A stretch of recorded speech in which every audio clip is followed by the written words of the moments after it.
Okay, Mr. Chairman, we're good. Thank you. Well, we'd like to welcome everybody to our management audit meeting this morning, and if we can, why don't we go ahead and take the roll? Okay, Senator Beitman, Here. Senator Bouchard, Here. Senator Guru, Here. Senator James, Here. Representative Crank, Here. Representative Gray. He's trying to get in. All right, I sent him the link again. We'll excuse him until he gets here. Representative Obermuller, Here. Representative Pelkey, Excused? Representative Western, Here. Vice Chairman Barlow, Here. and then Chairman Perkins. Present. Mr. All right, Chairman, well, again, welcome everyone. We're glad to have you here this morning. Thanks for taking time out of your day to. Mr. Chairman. Yes. Yeah, this is Representative Gray. Sorry, the link had a problem. I just wanted to say I was here. Welcome, Senator Gray. Glad to have you. So anyway, we've got a pretty good agenda to get through today, and some topics that we've got some broad-ranging topics, and also some decisions to make regarding where we go from here. So with that, Mr. Vice Chairman, do you have any comments this morning? No, sir. Good morning to all. Welcome. And the public. All right, so let's jump into the first agenda item, which is teleworking and state agencies. Hopefully, you've gotten the packet and you've gone through that. We appreciate the, I was interested. I thought that's one of the longest show reports I've ever seen, Jonathan. But anyway, thanks for that. I found a lot of that stuff very interesting there. So, Jonathan, why don't you go ahead and take it away? And I think we will have some questions for you. But go ahead and why don't you run us through whatever you got prepared for us this morning. Thank you, Mr. Chairman and members of the committee. In response to your request at the August meeting, we put together a short report on telework in Wyoming and other states. Starting on page 1, there is an explanation of the history and current state of telework in Wyoming. Prior to the COVID-19 crisis, telework was administered through the Telework Wyoming program. The Telework Wyoming program was managed by the Human Resources Division of the Department of Administration and Information, HRD and ANI, respectively. The program established a system for all state employees, but only for eligible positions that met certain requirements. These requirements include, but are not limited to, the ability to perform a job in an extended work site, little face-to-face contact, not using information that is restricted to the office, etc. The program does not allow for widespread full-time use across government. The handbook specifically states the average teleworker works remotely for 1 to 3 days a week. and that teleworking is not a universal benefit or right. If a job was telework eligible, the employee completed a telework application. The application was approved by the supervisor and ANI. They signed a memorandum of understanding. Approximately 100 employees were teleworking prior to 2020. In response to the COVID crisis, Governor Gordon and ANI adopted the State of Wyoming Emergency Telework Preparedness Policy on March 10, 2020. The purpose of this policy was to prevent workplace exposure to the virus and mitigate transmission of the virus. The policy required all agencies to identify eligible employees to work remotely for approximately 7 to 14 days. It also waived current telework rules and policy approval requirements. Instead, the employees would be required to sign an acknowledgement form on the state's performance management system. On March 20th, 2020, the governor released a memorandum to state employees with updated guidance on telework. The memorandum directed that a telework be granted on a much wider basis than previous directives, and any employee that had a job that could be completed through telework was granted telework. At the current time, teleworking employees are subject to the governor's directives and the emergency telework preparedness policy through a contractual agreement on the performance management system. At the bottom of page 2, there's an explanation of telework in other states. Many states, including neighboring states, had telework policies in place before COVID-19. I focused on the telework policies of Colorado, Idaho, and Montana because they're neighboring states. Similar to Wyoming, their policies were not universal rights or benefits. For example, the goal of Colorado's policy was to recruit and retain a qualified workforce, increase efficiency and productivity. The goal of Idaho's was to attract employees in hard to fill positions and hard to fill or retain positions and target new labor markets. The goal of Montana's policy was to recruit areas to improve work efficiency, and the state's administrative process for telework applications was roughly similar to Wyoming's. One of the differences to note is that Montana requires agencies to create an annual telework report and present it to ANI, Montana's equivalent of ANI, and the ANI would then compile them into one master report. During the COVID-19 crisis, many states, similar to Wyoming, implemented emergency executive orders or policies to allow for telework. For example, Colorado put in place 2 executive orders that allowed for non-critical and then eventually critical employees to telework. And Montana put in place emergency procedures to protect health and safety of state employees while maintaining critical operations. In the middle of page 4 is a section on telework in the federal government. Widespread telework in the federal government began after the passage of the Telework Enhancement Act of 2010. The act gave the authority to the Office of Personnel Management to manage telework and requires them to work with agencies to implement necessary requirements. Since 2010, teleworking employees in federal government has consistently increased over time. There are also substantive differences between the federal government and Wyoming and other states on telework policy. Particularly, there are 3 main differences. First, an agency must appoint a telework managing officer who develops an agency telework policy, serves as a resource, and advises on telework matters. Second, employees and managers must complete interactive telework training. And last, the Office of Personnel Management must submit an annual report to Congress. On March 15, 2020, the Office of Management and Budget provided updated guidance on telework due to COVID-19, and all departments and agencies were asked to extend maximum flexibility to eligible employees, similar to what the states have done. In the middle of page 5, there's a discussion on the potential benefits and drawbacks of telework. Telework is both savings and costs. However, it is sometimes difficult to determine due to lack of data or documentation. The GAO performed a study on federal agencies and telework in 2016. While documentation and data was lacking for some agencies, they were able to determine the specific savings of some particular agencies. For example, the USDA saved approximately $10 million from 2011 to 2014 with real estate, transit subsidies, employer retention, and utilities. These types of savings were typical for federal agencies. Other cost savings reported by the Office of Personnel Management were the reduced absenteeism, continuity of operations in emergencies, desk sharing, commuting costs, and administrative costs. The GAO also identified one-time and ongoing costs associated with telework. One-time costs were program planning, initial IT setup, employee outfitting. Ongoing costs were personnel training, equipment and services, and employee outfitting. Telework has both benefits and drawbacks that are considered intangible or indirect. For example, Office of Personnel Management list of benefits for employers includes increases in productivity, employee engagement, recruitment, mission readiness during an emergency, and reductions in the need for unscheduled leave. Their list for employees includes increases in morale, flexibility and work-life integration, and a reduction in stress. Indirect savings are higher worker productivity, ability to recruit a larger pool of applicants, and the ability to optimize when work activities happen. Negative issues for employees are isolation, failure to separate work and home, external distractions, and a lowered awareness of internal organizational issues. Drawbacks that are intangible are loss of supervisory control, balancing of work and family, and loss of innovation. Another issue could be that benefits do not materialize for an employer or employee.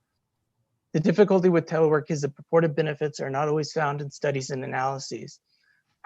This is likely attributable to the paradoxical nature of telework and research.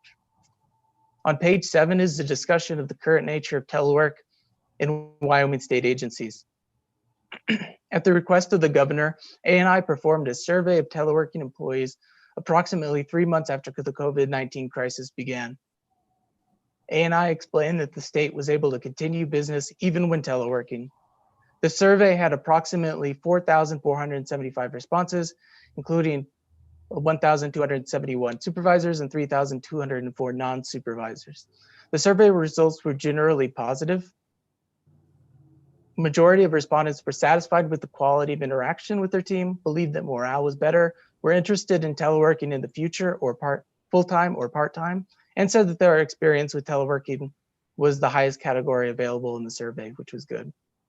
A plurality of respondents said their productivity increased, and due to positive results, ANI stated they wanted to modernize telework options going forward. As part of this short report, LSO conducted interviews with various agency heads and high-level administrators, as well as ANI. The overall takeaway was that although telework was a forced experiment, it was ultimately a positive experience. There was also a consensus that the previous telework program, Telework Wyoming program, was cumbersome and outdated. Agencies relied upon the directives and policy of ANI and the governor. Most agencies relied on directives and policies of ANI and the governor. However, some developed their own internal policies, but most managed theirs through their existing structure, managerial structure. They used a variety of factors to determine who could telework. These were physical constraints, security issues, childcare, access to confidential information, safety, and whether they could do their job at home. All agencies interviewed had a large number of teleworkers in their employees. A theme developed that there is a variability in employee personality, and this factors into telework decisions. Explained by one agency, any decision to allow telework in the future must benefit the state. Therefore, permanent telework is dependent on whether a job and individual is suited for it. Depending on the person's work and performance, it may improve, maintain, or decrease with telework. Overall, most employees were able to maintain or increase their work quality and performance. However, there is a third type of employee. Besides one that is well suited and one that is not well suited, there's also one who can't turn off work at home. This employee could burn out and lead to low retention.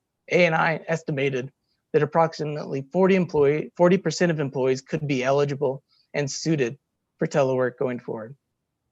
Benefits cited by agencies were varied. Generally, they were recruitment, morale, retention, and retention. One stated that the productivity was maintained and morale improved during telework. Another states that retention was the most important part for them. Telework could theoretically be used as an additional benefit to a valuable employee. And agencies said that teleworking made employees feel trusted and respected. And agencies liked having the tool of telework in their toolbox. The costs were fairly uniform. They include IT setup, laptops, decreased collaboration and teamwork, etc. Mental health is also a unique challenge during the pandemic and telework. There is pandemic fatigue and general anxiety associated with the pandemic, and some employees may perform better mentally while in office. This may be lessened in the future because employees could choose whether to telework or not, depending on if they're suited to it. Security issues have also been mentioned with telework. For example, there's greater chance of losing paper copies of confidential information with employees taking them home. And ETS is also here to discuss security in relation to the technology of telework. They can explain how remote desktops, virtual private networks, tunneling, and other things work practically and keep security from being compromised with telework. An important takeaway is that state employees were not forced to telework. There were some who still utilized their offices, and many agencies also implemented hybrid telework policies. The consensus was that the hybrid or flex system would be effective for agencies going forward. This system could deliver the benefits of telework while also mitigating some of the costs and drawbacks. For example, it would still allow for the reduction in lease space and increased retention. To enable this hybrid system, ANI just finished establishing a telework hub in the state library. 2 agencies said they could track productivity during telework due to existing systems, and the other agencies would like to be able to do the same if telework continues. Finally, at the bottom of page 9 is a discussion of the A&I Telework Committee. A&I has done extensive research on the issue, and they are currently running an in-house pilot program for telework. They all have also put together a telework committee to discuss the future of telework. There are 24 members of the committee from relevant agencies and groups, and they want to solve problems associated with telework. The goal is to develop an enterprise-wide comprehensive telework policy incorporating lessons learned from the current telework experience. A&I is also here and available to answer questions as well as the ETS. Thank you, Mr. Chairman. Thank you, Jonathan. Questions for Jonathan?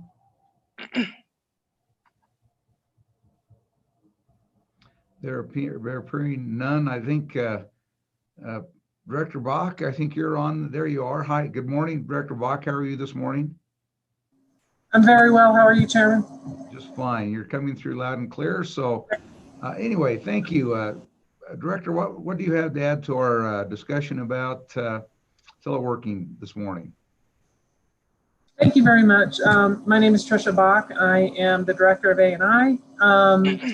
The telework program, I think it was covered very well by the LSO short report. I think that they've said pretty much everything we would have said if we wrote the report as well, with a lot of the other agencies, the pitfalls and some of the positive side of telework. I thought maybe you might want to know exactly what our telework policy group, I thought maybe you might want to know a little bit more about that. So we have multiple agencies that are currently part of that telework group, and with approximately 6 subcommittees within that group to look at specific issues. So they are the policy subcommittee, the agreement and supplemental materials subcommittee, training subcommittee, communication and marketing, cost savings, and the IT subcommittee. Director Knopf is also on the policy group, and I believe he's on the IT subcommittee. So he can talk a little bit about that, but we have, we are in the final stages of the draft on the policy and on some of the subgroup work. As the report indicates, one of the hardest things that we have with a more of a permanent telework is metrics on how people are doing. It is hard to figure out an actual metric to say, yes, John does well, but Amy does not, or vice versa. So those are the things we're trying to work out now, because the managers need that information. A lot of times they'll know, I can tell who in A&I, we have a lot of folks in A&I who cannot telework. They're essential workers. We have, as you know, the motor pool custodians. They're not teleworking. The ones that can telework, I think most of the managers know who's doing well and who's not. There's a lot of, surprisingly enough, a lot of employees who just want to come back to work. They want to come into their office, and we have accommodated that. They work better in the office. A lot that's not talked about is some of the mental health aspects of it, especially going through the pandemic. If they're isolated at home and work was where they, had more of a social interaction, if they're stuck at home for work and for, in general, they have a harder time. So we've noticed that. Some of the other agencies have noticed that. Some folks do better sitting in their office and working. I know I do. If I'm at home teleworking, and I telework off and on, just from my experience, it is hard to shut that off. So 1 minute, you're working on all of this stuff. Next thing you know, it's 6, 7 o'clock at night, and you're still kind of working. I think a lot of employees have a hard time turning off. So I think training comes into that aspect on how to be a good teleworker. So that's where we are with the group. We also have the pilot program, which is our accounting office and procurement, who are what we say piloting the permanent telework. So what happened in that situation, as you know, with our budget cuts, we have $7 million in leasing cut. So, and I think Senator Drew will be happy with that. So we have $7 million cut. So telework really does play into that. And we need to have some employees working differently to get everybody into the state-owned buildings that we can, to get rid of leasing, get rid of some of the things.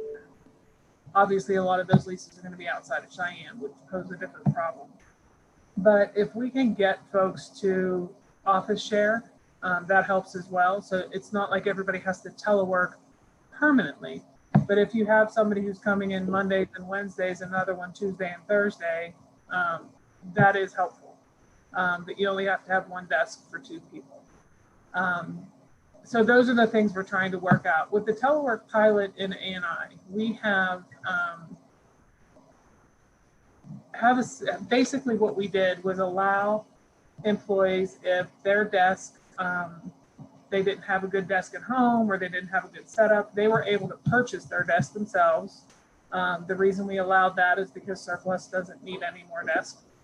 They have a ton of desks and a ton of office furniture. Now, this does not include any kind of electrics. This is just, you know, the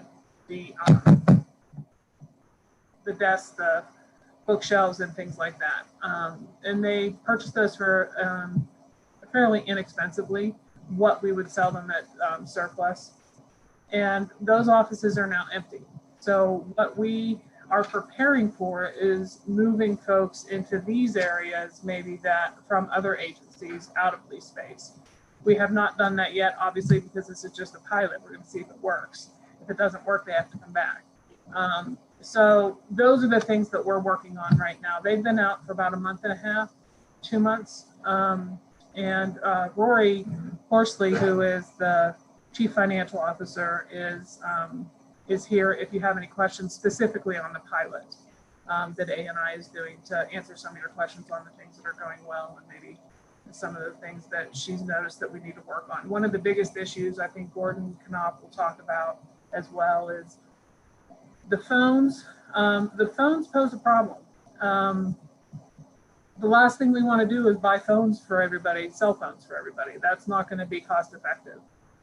When we virtualize a phone, which means they're voice over internet phones. So if we virtualize that phone, there's no phone sitting on your desk. It just automatically rings to your cell phone or your state cell phone if you have a state cell phone. Very few actually have state cell phones.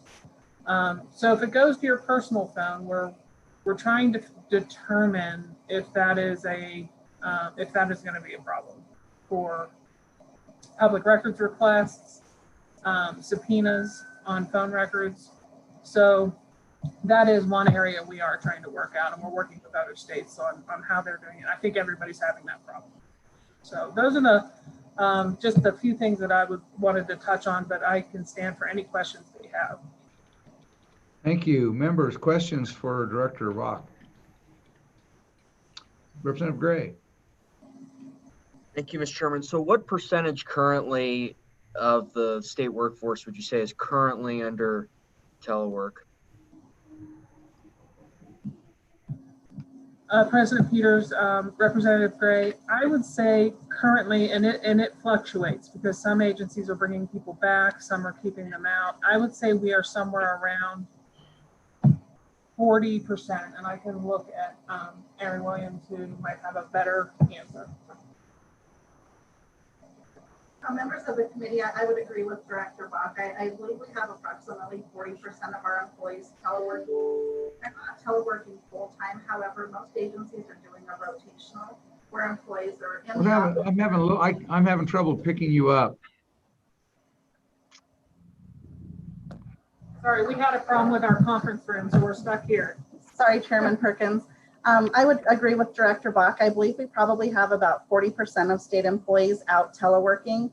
Most are not teleworking full time. A lot of them are rotating or sharing time with their coworkers, a few days in the office and a few days out. So we have about 40% doing a hybrid approach of telework and in the office. Okay, thank you. Representative Gray, any follow-up? Members, any other questions? Sure, Senator Drew. Thank you, Mr. Chairman. Director Bach, and Aaron, maybe this is for you again. I don't know. You said 40% working, some are in a hybrid. If we were in a post-pandemic world, how many do you think that number would be? Would the 40% drop down to 20%? I know before what the policy was, and what I'm trying to get at is now that we've been kind of forced into it to a point with the pandemic, coming out of it, how many do you think are going to want to take advantage of it? Because I've been told that number's higher. I think there's some good that's coming out of it, but I just was wondering what your thoughts were. If tomorrow everyone could come back, how many would ask to stay? Chairman Perkins, Senator Guru, I think that number could be higher. It depends on the agency and the availability of people being permitted to telework. This is on the directors of the agency. So if we don't want to tell a director how to manage their workforce, so the availability of the telework program allows for a high number of teleworking. However, there are a myriad of reasons of why somebody may not be a candidate, not just because they're an essential worker. So I think that number probably is higher. If everybody who wanted to telework, it would definitely be higher. It would be more in the 60% range. However, if you look at the hybrid that Aaron was talking about, that's an example of rotation. For example, I'll give you what HRD, Aaron's office, they have 3 people in her office. Aaron comes in 1 week, another employee comes in the next week, another employee comes in the following week. It's a small office that works well that way, so that there's social distancing, and then you can get your job done without having a lot of people in the office. So a lot of agencies can do that. So when you talk about full-time teleworking, that number is lower, I think. But if you talk about the hybrid and keep that in the mix, that number goes up substantially. Follow up? Sure, go ahead. Ask your questions. Yeah. Thank you, Mr. Chairman. I guess a lot of my questions go back to this committee, and when do you anticipate a report coming out of that committee, and especially with regard to you mentioned about training and things like that for people that do want to stick with this? When do you anticipate that report? Chairman Perkins, Senator Guru, and I should have mentioned that we are on track to have a policy finalized through the AG's office, make sure that the governor's office agrees with it by beginning of November. The other subcommittees coming in right around that same time. So I would say, I don't want to be too optimistic. November 1st is coming up pretty quick. Yeah. I would say more like November 15th. Thank you, Mr. Chairman. Thank you. Director. Thank you, Senator Drew. Any other questions from our members? Representative Gray. Thank you, Mr. Chairman. Ms. Bach, so what's the process of, I mean, obviously, I don't think on the leasing costs you're going to eliminate entire, it'll be square footage. And the report kind of gets into that. It's not going to be it's going to be a portion of the office you're going to be eliminating the rental cost for. So who's going to organize and say, this area is on a rotation for X employee and Y employee, so they're going to be combined into this area, so we lose this square footage? I mean, what does that look like, T to green, to where we're actually is the committee going to do that, or is the agency going to do it? I mean, in terms of actually realizing these leasing cost savings. Director. Chairman Perkins, Representative Gray, that is a good question, and currently we are working with the SBC on the leasing. I would say generally the agency is going to determine how they're going to telework and who's going to telework and how that's going to look. However, for example, if we have a lease out there that, generally speaking, we want to get rid of the entire lease. That's the only way we're going to realize our budget savings. So if there is a lease out there for 100 employees for an agency and they're in a lease space, we are going to get them into state-owned space and then also work with them on how to make that work, whether it's telework, if it's office sharing, the hybrid model. A lot of agencies, we've been working very well with a lot of the agencies for the leasing issue that we have. We are leaving it up to them to try to come up with innovative ideas on how to get out of their leases and into state-owned space. And they've been very, very collaborative, very helpful. So that process is going very well. Losing part of a lease doesn't really help us. So what we need to do is get rid of full leases. The problem with the leasing budget, the majority of those leases are going to be outside of Cheyenne. So for example, when we talk with the SBC, and we talk with Management Audit Committee and the JAC, we really need to make sure that we keep the legislature involved in that. For example, if there is a building in Shoshone that the state is leasing, it is likely that if we pull out of that lease, nobody else is going to go into that lease in those small communities. And we have to be very well aware of how that's going to affect the community. So we have talked with the SBC, and those Senator Landon is on that leasing committee. So I've talked to him that we will work with the legislators in the community, because the landlords, some of them have had state-owned leases for years. And if we do something to pull that out, we do not want to damage that community further by getting out of our leases without trying to work with the landlord in those cases. So those, even though we talk a lot about Cheyenne, it's really the leases that are going to be an issue are going to be outside Cheyenne. Cheyenne has a better market. If we pull out of, say, for example, and this is not what I'm saying is going to happen, but if DEQ comes out of their lease and we get them into lease space, the landlord will be able to fill that building, most likely in Cheyenne.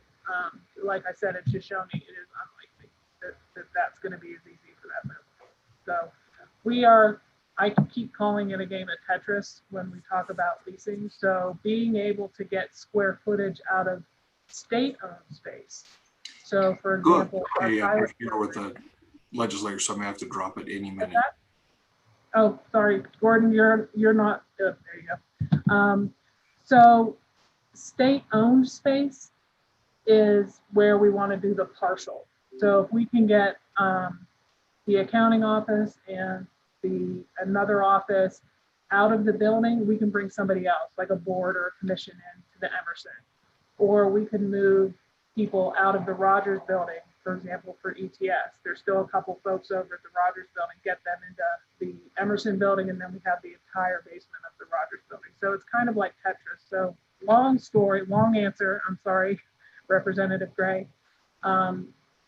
Partial telework square footage is where we look state-owned so that we can get people out of their lease.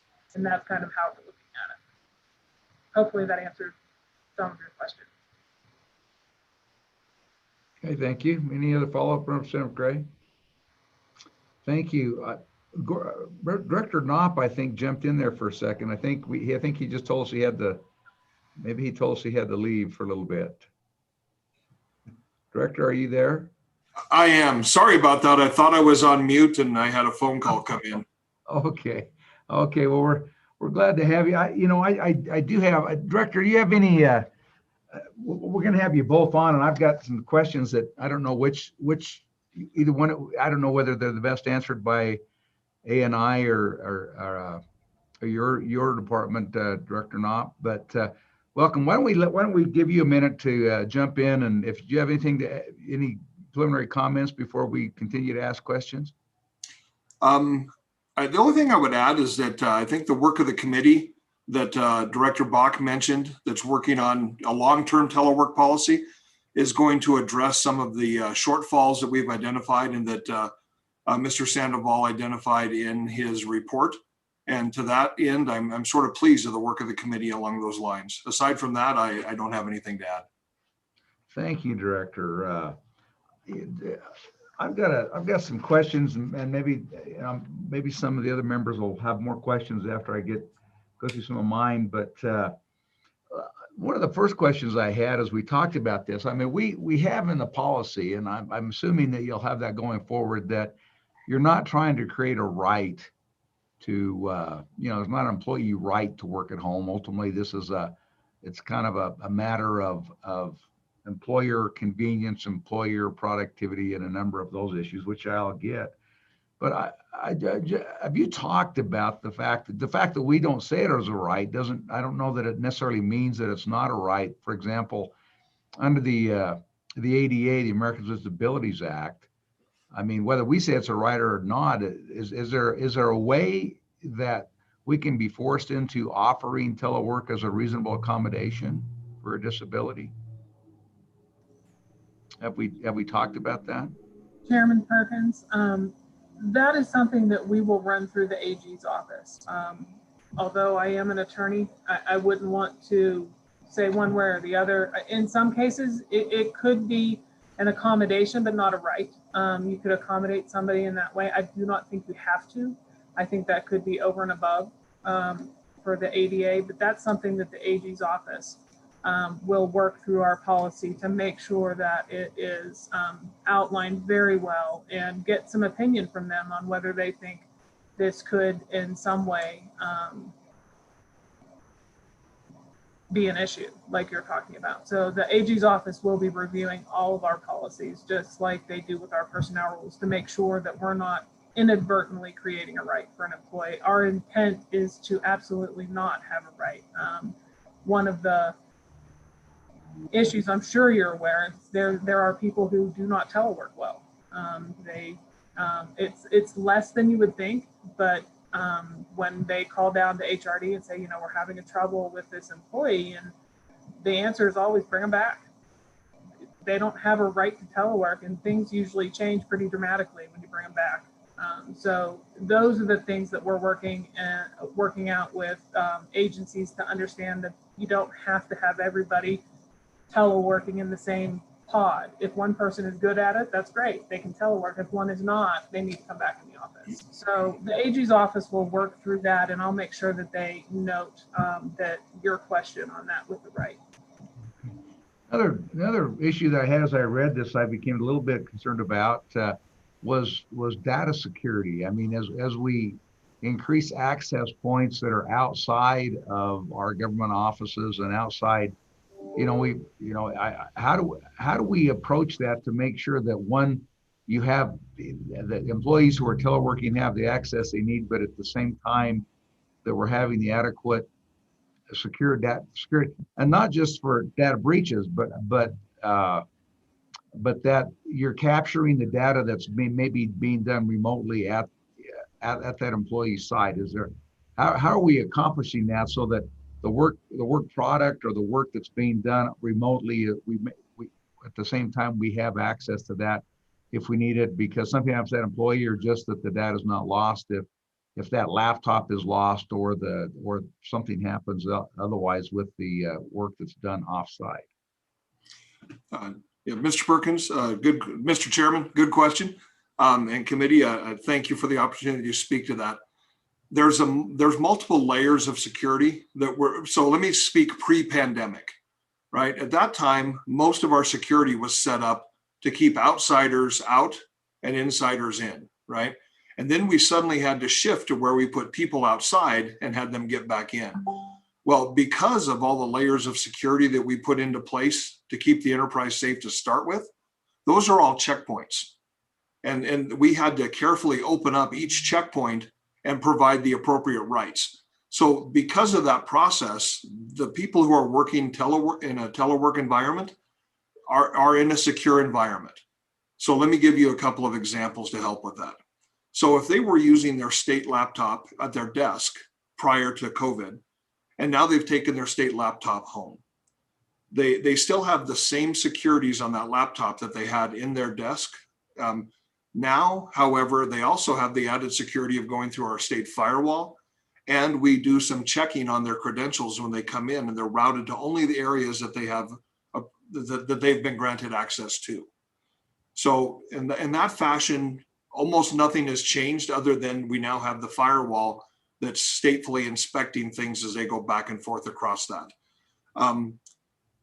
As they save things into the enterprise file store system, that is still backed up at the enterprise level, and it is still made available at those levels.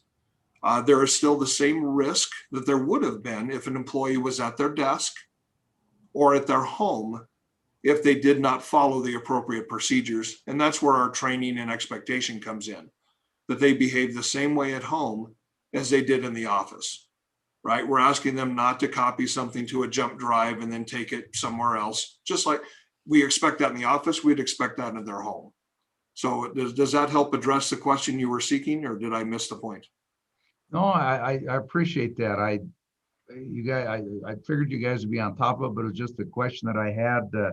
It just seems like you have more access points, and you'll have more access points, which creates, and you have in most instances, you know, while a lot of our offices are public buildings, nevertheless they're private offices, and so the fact you move from a private office to a home where there is no control really from the state aspect about who's in that home or who's in that workspace for that employee, and who you know who sees or who has access to the information that is coming back and forth from them, or and I'm glad to hear that you have that. I mean, obviously you also have the opportunity for someone other than the employee to be at that terminal or be on that computer outside the office. That's a significantly increased risk as well, it would seem to me. And so what I hear from you is you're working on those things. You've got some of those, and this is all going to be, as we go forward, we'll find some things we're doing right and find some things we're doing wrong, and we need to do better. Yes, if I could, Mr. Chair. Go ahead. Thank you. So, Mr. Chair, you are spot on with some of those. I don't know if you would call them additional risks, but if I'm working in my office and I have a piece of paper with confidential information, I don't have the chance of my child seeing that paper, which I do at my house, right? So Right. Those types of things, they are addressed inside of current state policy about keeping state things secure, whether they're on paper or electronic. But we are calling that out in the policy as something we want to highlight. And then we're looking at also additional training, and we have provided training already and will continue to provide additional training.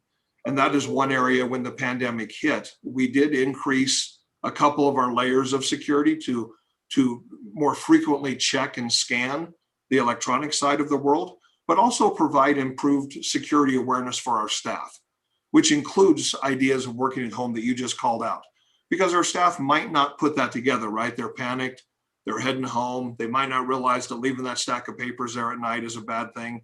So those things have been being called out, and that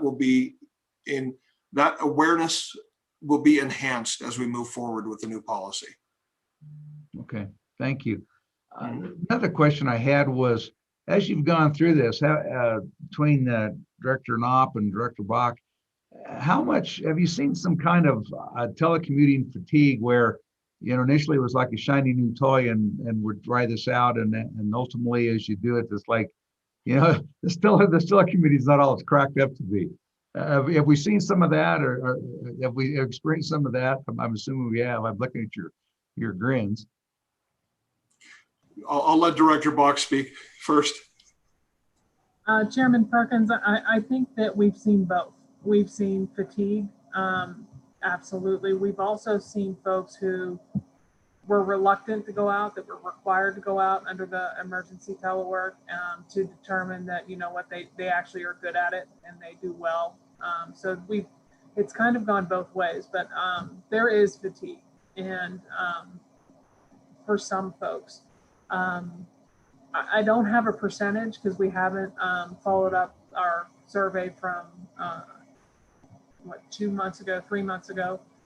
We do have a report. I want to make sure that everybody on the committee is aware that we have our large telework report online. It's significant report. And Aaron reminded me, Senator Guru, that in there, I think it's on page 42, that shows the metrics on who's teleworking and what percentages currently are going on. So I wanted to make sure that you had that, but I'll go to Director Knopf to see if he has anything to add to that, because I think he has quite a few people teleworking. Yeah, and thank you, Director Bach and Mr. Chair. I would offer to you, yes, ETS, a large portion of our agency is teleworking, and we're sort of set up to do that, right? A lot of our work, we could be working in the office in the Emerson building, helping somebody out in Rock Springs, or we could be working out of our home office, helping somebody out in Rock Springs. So I will tell you, we became aware of that fatigue prior to COVID, because we had people that would work there in the office and then go home and work more trying to help people out. But also, and when this happened, we made a very conscious effort at least once a week to check in with our staff, remind folks to take breaks. I don't know how to explain that. We had to work a lot to get everybody up to telework in about 3 weeks across the state. And so we didn't have a lot of breaks then. So we really spent a lot of time, and still do, encouraging our staff and ourselves. And I've told my staff I'm a bad example, right? 12, 14-hour days are not uncommon sometimes. And it's very easy when you're sitting in your home to do that. So we check each other, right? So I have some of my staff that check in with me and say, hey, I saw you're sending this email, you need to stop. And that's good. So I don't know if that's not a systematic approach across the area, but we are aware of it. And we do want to encourage the appropriate work-life balance. Okay, thank you. I guess one of the other things I had, one of the questions I had too, is as you go out, it seems to me that, there's going to be a number of objective things that you can do with respect to the work and the type of work that's going to be done, that can be done effectively over telecommuting. Some of that, though, it seems to me that it's going to be you could do it at home or you could do it in the office. And so my question is there some way, what problems do we have about the subjective nature of determining which employees can do this successfully at home, and which employees can effectively telecommute, which can't, because of their issues with the inability to be lack of productivity and focus on productivity when they're not in the office? How do we do that? Or what kind of problems does that create for us as a large employer when we're doing that subjective? Because there's just I don't know how you get around. There's just a subjective nature to it. Chairman Perkins, I think that that's a good question, because when we did the emergency telework at the beginning in March, obviously there's people who cannot telework, and we have quite a few essential employees, Department of Health, and custodian, buildings and grounds. We still have to take care of everything. Trades Department, motor vehicle, DFS, workforce services, they have to be there to accept the public. So the first stage of looking at that to see who can telework, just based on job description, based on their JCQ. So you look at their JCQ, yes, everything on here is a candidate for telework. That's only half the battle, because as we've discussed here, some people are good at it and some are not. And that is going to be part of what the subcommittees are looking at, to figure out how we give the managers the tools to figure out if their employees are doing well on telework or not. So that's something the subcommittee will also work on. And that's probably more than just the general, here's your JCQ, yes, you can telework because your job duties are such that you can do it from the office or at home. More importantly, it's the personality, obviously, of the employee, and whether they're good at it or struggling with it. And I think what Director Knopf said, it's one thing for directors to be working 12 to 14 hours a day. I mean, I think that's expected. We have our phones forwarded at night to our cell phones. This is new for some of these employees that are making, low-level employees that are not making a lot of money, that now they're answering calls at 8 o'clock at night because it's forwarded and they feel like they need to. That is a problem. And those are the areas that we're working on with the policy group. So those are the folks that are very productive on telework, almost too productive, and they're going to burn out very quickly if we don't get that fixed. No, yeah, those are, I mean, there's going to be a lot of questions. This thing will, we know about this for sure so far as it'll change as we go forward. So Director Knopf, do you have something you wanted to add? Yeah, a couple of things. You had mentioned the subjective nature to this, and I would offer for your consideration that the subjective nature should not be that significantly different than it is with work in the office, right? Supervisors should be connecting with their employees in the office and understanding their level of productivity and coaching them when there's a need for coaching. Same type of relationship should happen when it's teleworking. And that, sometimes we have this instant assumption that when there's a distance that some things don't happen. And I'd like to assure you, I know that's something we've worked with inside of ETS because we've been doing this, you know, we're more adept to the telework than maybe some other agencies might be. And adept might not be the right word. We have more jobs that are open to telework. And that is a bit of a challenge. But I would tell you that good supervision and good management is the same whether it's in person or whether it's remote. Are there a few additional skills we need to provide to those supervisors and managers? Yes, there are. And that's what I think what Director Bach is focusing on, that's the type of training we need to provide to our managers and supervisors to have that relationship and keep that built, even though there might be a separation by time or distance. So Okay. hopefully that helps. Thank you. And probably about the last question I've got for you is, you know, I was interested about some of the comments in that Jonathan found in his report.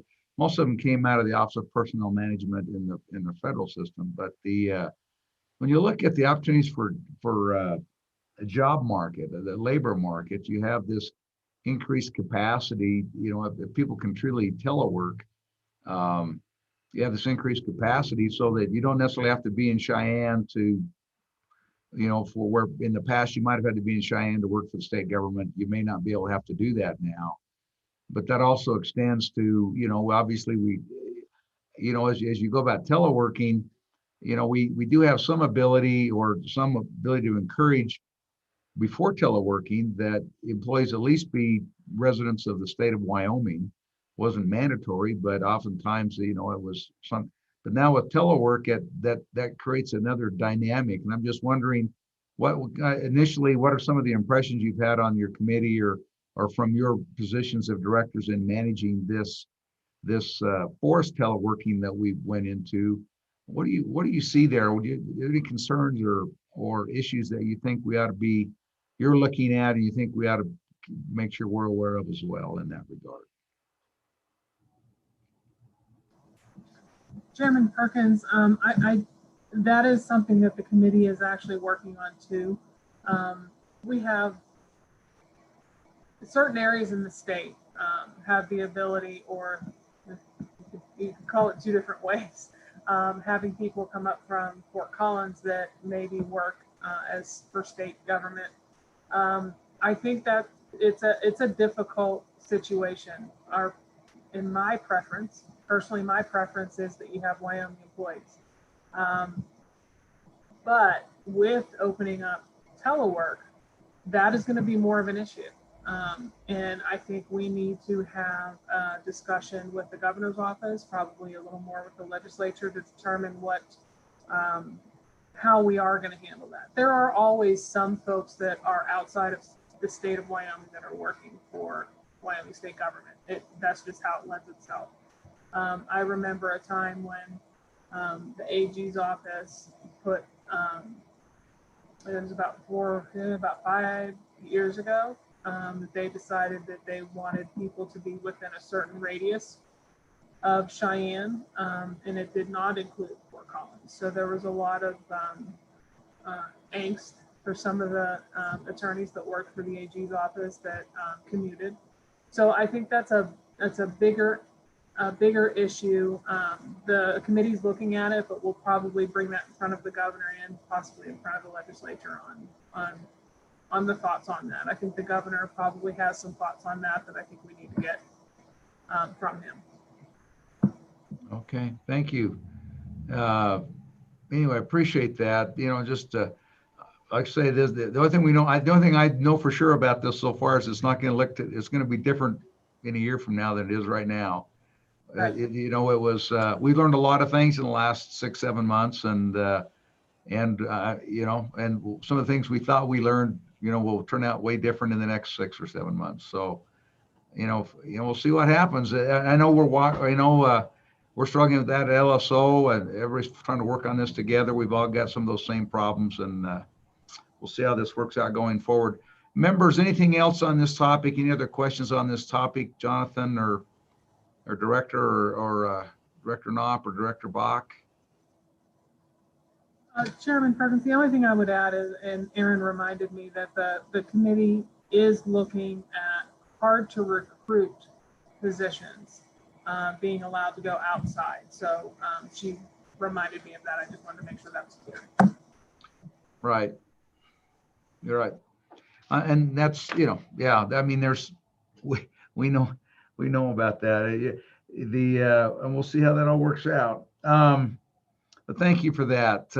I've got on next on our and Director Knopp, I you know, later on today, one of the things that I wanted to make sure that as you thought about, one of the things that was interesting on some of the audit responses we got back. So this is something that's on tap for this afternoon, I believe, but was, you know, there's some data security issues in the audit results and in some of these audit reports that came back that we inquired about, and a lot of those agencies were just going, that's ETS's responsibility, as though they, like, you know, they just pointed, go that way, you know, they went that way. And so you know, we wanted to follow up with you on that when we get to that point. So but I wanted you to make sure that we were going to ask you about that, let you know that the finger got pointed at you a little bit, so at least your department. So anyway, well, thanks for being here, and well, I guess we'll see you a bit later this afternoon as well. Thank you. Thank you. All right, we're headed now into motor vehicle management system. And so I think we start off with Clarissa. Are you out there? There you are. Good morning, Clarissa. Yeah, good morning, Mr. Chairman. You need to, we can't hear you yet. Oh, no, okay. Can you hear me now or not really? Not very good, not very well. How about now? Is that a little bit better? There you go. Okay, excellent. I apologize for that, Mr. Chairman. All right. Well, I'll go ahead and get started with my presentation this morning. So I'm just going to summarize the research memo I provided, and in particular, I'll be reviewing fleet management best practices, the state of Wyoming's current fleet management practices, and then a couple comparative state fleet management systems. So starting with the fleet management best practices, on page 1 of the memo, I outline a couple fleet management best practice categories, and these categories were selected after reviewing the United States General Services Administration's Guide to Federal Fleet Management. And so those categories include policies and procedures, management and vehicle utilization data, financial management, and then finally vehicle acquisition, replacement, and disposal. So I'll just summarize these categories very quickly, but you can find more information about each category on pages 2 and 3 of the memo. So starting with policies and procedures, these are particularly important for fleet managers to establish because they serve as the foundation for both effective and uniform control of fleet assets.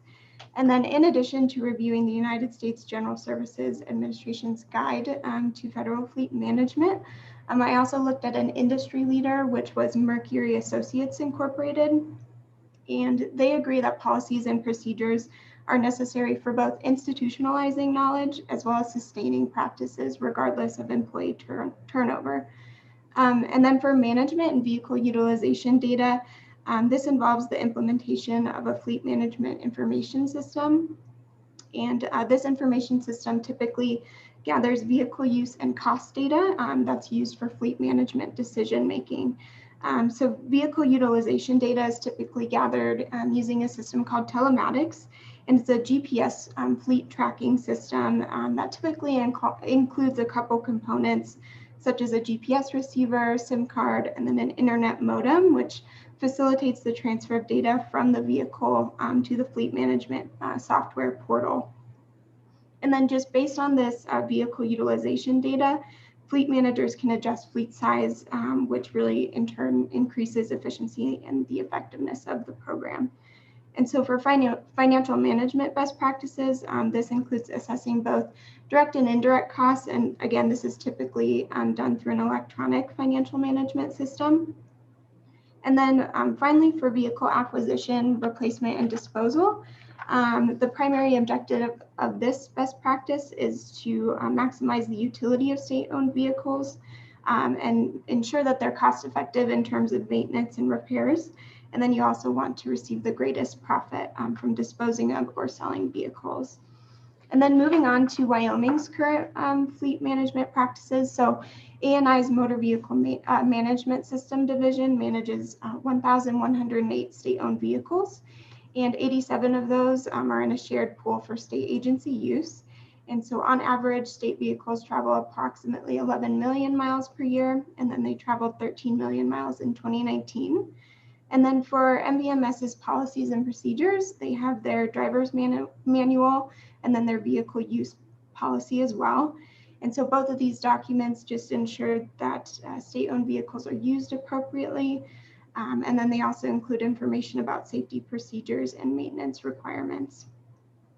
And then for management vehicle utilization data, MVMS collects and analyzes vehicle utilization data through a telematics system that's provided by AT&T and Geotab.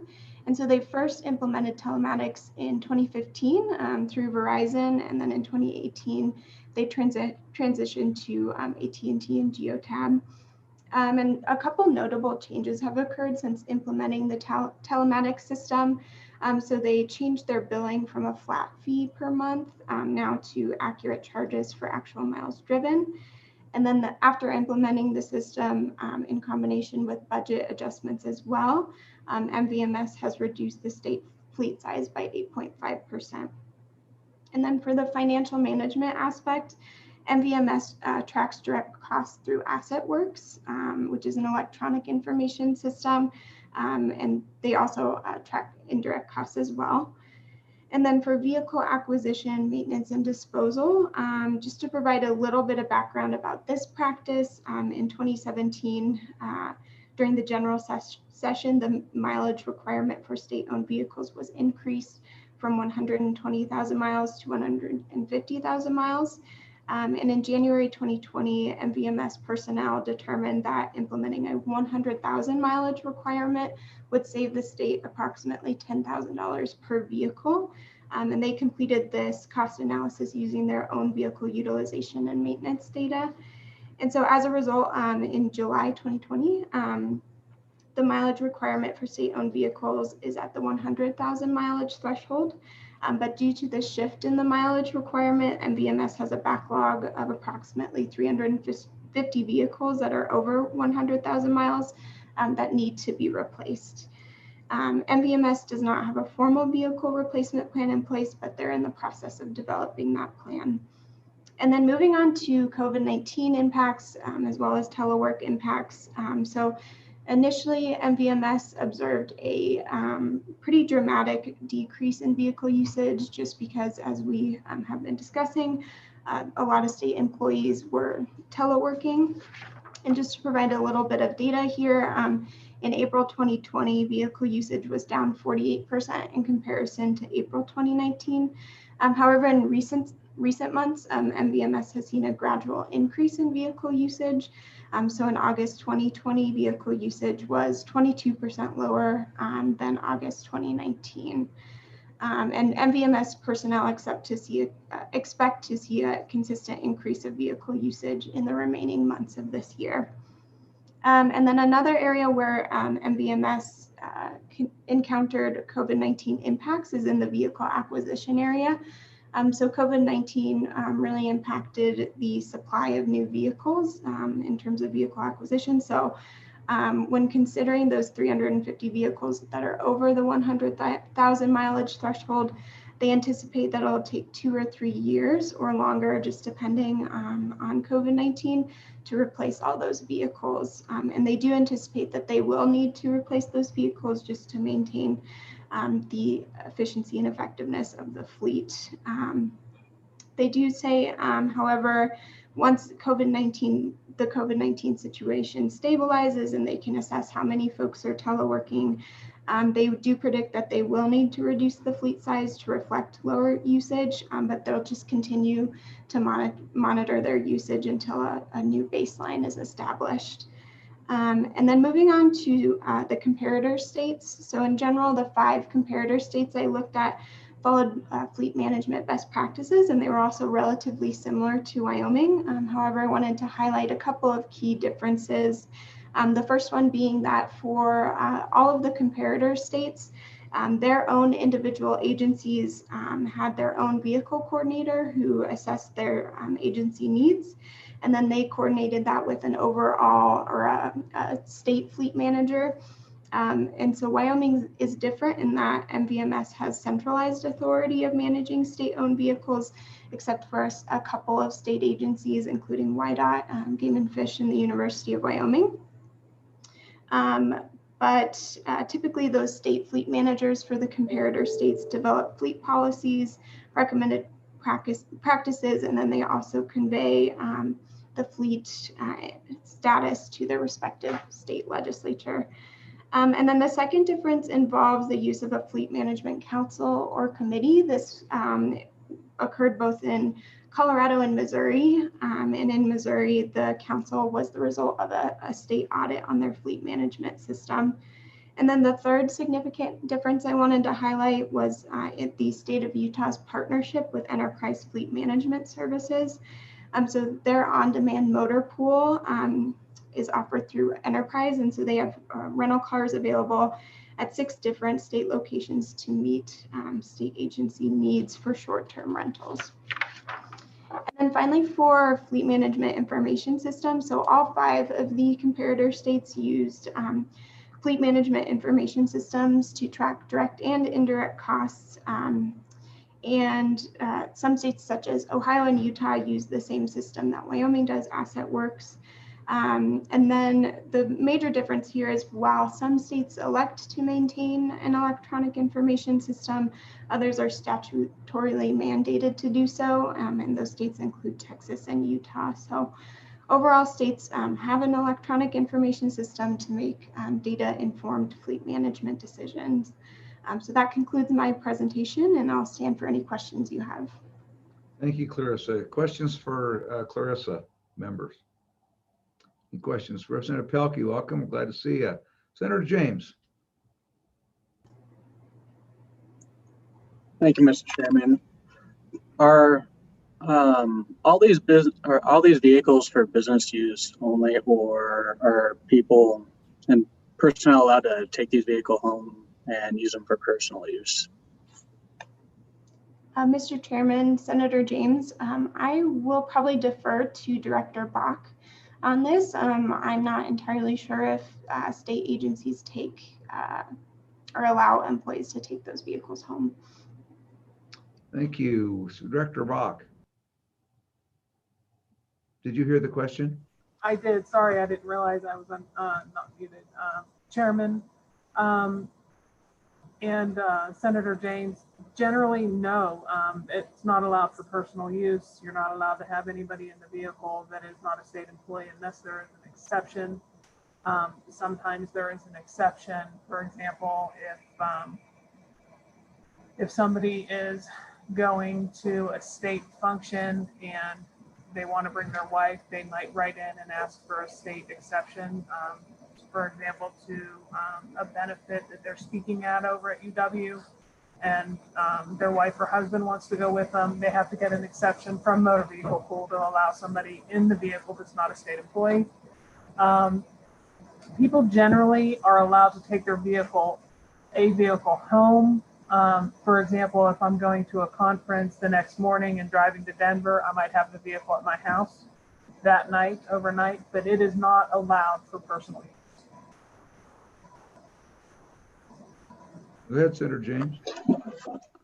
So, thank you, Mr. Chairman. When they take it home and they are going somewhere the next morning, do those agencies have a sign out process and keep track of the mileage to ensure that they are only using it for that purpose? Chairman Perkins, Senator James, generally speaking, yes, there is a sign out system through motor pool. However, I will defer to Mr. Spees, who I'll have come up and talk at length. He has an abundance of knowledge compared to me. If an agency has a vehicle in their pool, in their own, a permanently assigned vehicle, that agency will be the one required to make sure that that vehicle is used properly through the policy. So a lot of the ways that maybe if we find out something, we do it through the tracking, the GPS. But generally speaking, if they come to motor vehicle, it is signed out, the mileage is documented. So I will turn it over to Dale, as he will have a lot more information and probably get through this a lot quicker than I will on motor vehicles. So I will turn that over to him. Thank you. Delighted to hear from Dale. Oh, Dale, welcome. Did you hear the question, Dale? Yes. You know, okay, go ahead. When someone takes a vehicle home, overnight on the way to a conference, or if they get back late and they go home rather than bring the vehicle back to motor pool, it is the agency's responsibility to make sure that that employee is operating within guidelines. As with all the vehicles that we have checked out, it's impossible for us to follow, each one individually. So Dale, following up on that, so can you use the telematics to help verify some of the usage concerns that Senator James expressed? Well, one of the ways that we do it is we set up reports for after hours usage.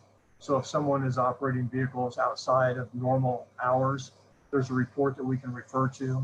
We also have a report set up for weekend use. And so I will review the weekend use to see if it is someone that's normally operating on weekends, like game and fish, state parks. But, if I get someone that's with the Department of Family Services, and they're using a vehicle on weekends, we take a look and see, are they going to the office or are they going to the mall, going home? And so it is something that we actively monitor. Okay, thank you, Senator James. Any other questions? Thank you, Mr. Chairman. Does that system ever fail or stop working or give incorrect numbers or anything like that? Yeah. Occasionally, a GPS unit will quit reporting. We also have a report that daily we look at for any GPS units that are not operable. And if we do not get them an operable signal within 3 days, we contact the agency, we troubleshoot it, and we replace it if necessary. Go ahead. So then it's probably a good idea that, people write down where they're going, what they're doing, and that type of thing to have that backup. So that way we have that accurate information. I would also have a couple other questions regarding the fleet managers. How do they determine what the needs of state agencies are? I ask this because I came across a school that had 2 courier vehicles that were 2018 Dodge Chargers. And I knew they were courier vehicles because they were labeled courier vehicles. And I'm not sure if you know this or not, but how do they decide how a sports car is needed for a courier vehicle for a school? Dale? Senator James, did you say that that was with a school district It was for a college. or a college? Mr. Chairman, Senator James, we do not oversee those vehicles. Within the state, we review the vehicles that the agencies are assigned. And then when it's time to replace the vehicles, we review the appropriateness of those vehicles at that time. So currently, with the budget situation, we are downsizing a lot of people that were driving expeditions into Ford Explorers. The cost per mile is less. We've downsized people from expeditions into extended cab trucks to reduce cost. So we're very conscious, and especially now with the budget situation, that when a vehicle is due to be replaced, we check, do they really need an F-250 3/4 ton truck, or will a half ton work? And so we're making those adjustments on the fly as we go. Senator James? And then also too, under your financial management, what are your detailed process for pricing your indirect and indirect costs? I'm sorry, the question was on direct and indirect costs. Yeah, what's your process for pricing your direct and indirect costs? We track both direct and indirect costs individually. And so all of the direct costs are going to be fuel, maintenance, and repairs, and that is tracked in the asset work system. The indirect costs are going to be, salaries, benefits, those types of things that are tracked within the state financial system. And so a portion of the rate that we charge, is for direct cost, a portion is for indirect cost, and then, the third portion is for the depreciation. And we track it very much in detail for every vehicle and then for every class of vehicle. And that's reflected in the mileage rates. Does that answer your question, Senator?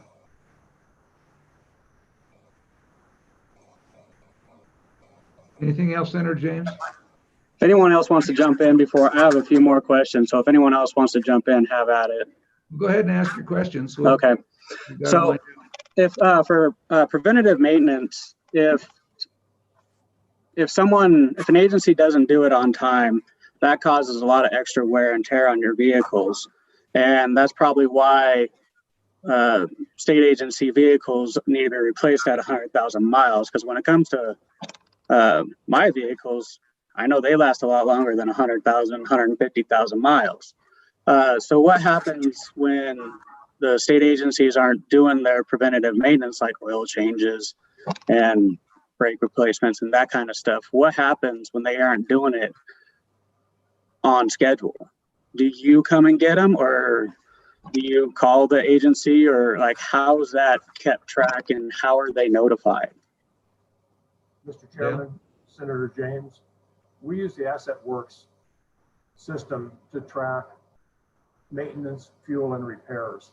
So if an agency does not get an oil change done when it's appropriate, it is flagged, and we check to see if there are any tickets from vendors that have not been processed. And then we contact the agency and have them schedule the preventive maintenance in the town where they're located, or if they're anywhere near Cheyenne, we have it done in Cheyenne, or if they're going to be visiting Cheyenne for a meeting, we have it bring it into the shop so that we can give it a more thorough inspection than what a lot of the vendors do.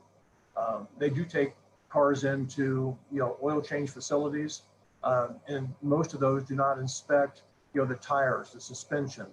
They don't look for leaks. Those are things that, our mechanics are trained to do, and that increases the uptime if we can catch a problem before it takes a vehicle down. Do you, Mr. Chairman, do you have a lot of vehicles that are consistently late with their preventative maintenance? Dale? Senator James, I would say it's a very small percentage. We have contacts within the individual agencies who oversee the preventive maintenance schedules for their vehicles. And so it's not left completely up to the individual drivers. it's left to the agency and the driver as a combination. And then my final question is, how do you tell when there's unauthorized vehicle usage? Yeah. Mr. Chairman, Senator James, sometimes we get inquiries from the agencies wanting to know where a vehicle was on what day, what all the stops were. So the agencies, monitor it. But for me personally, I primarily use, the weekend use report and take a look at, the vehicles that are being driven on the weekends. Sometimes I will take a look on weekends to see which vehicles are parked at individual homes, and then, flag some of those vehicles for follow-up on Monday, find out, are they going to a meeting or are they just commuting, where they shouldn't be. But it's a combination of a manual process and scheduled reports, sir. Okay, is that all your questions for now, Senator James? Thank you. Members, other questions? Senator Gray, or Representative Gray, excuse me. Thank you, Mr. Chairman. This is for a question for Ms. Nord. I mean, on the report, I had heard that Missouri was the gold standard on this and getting their fleet size down. And so I didn't know the whole background, but you kind of used that as one of the states that was picked, I assume, because it had been in the literature that they had done a lot on this. And so can you elaborate a little on this committee they set up and what exactly the inefficiencies were that they found? Mr. Chairman, Representative Gray, absolutely.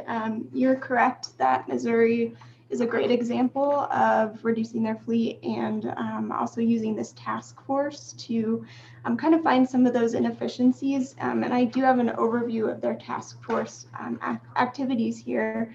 So I'll just point out a couple of the most important ones, but let's see here. So they structured the task force to receive presentations from both industry leaders and then their own state agencies. So that was kind of their first step in really getting a good idea of what their agency needs were, as well as some of the key efficiencies they could hone in on. And so they had presentations also from state agencies outlining some historical cost reduction initiatives. And then they reviewed data and reports that are currently used to manage the fleet. And then they also had presentations from the task force members to share expertise and prioritize cost saving opportunities. So those are a couple of the steps that they took. Let's see here.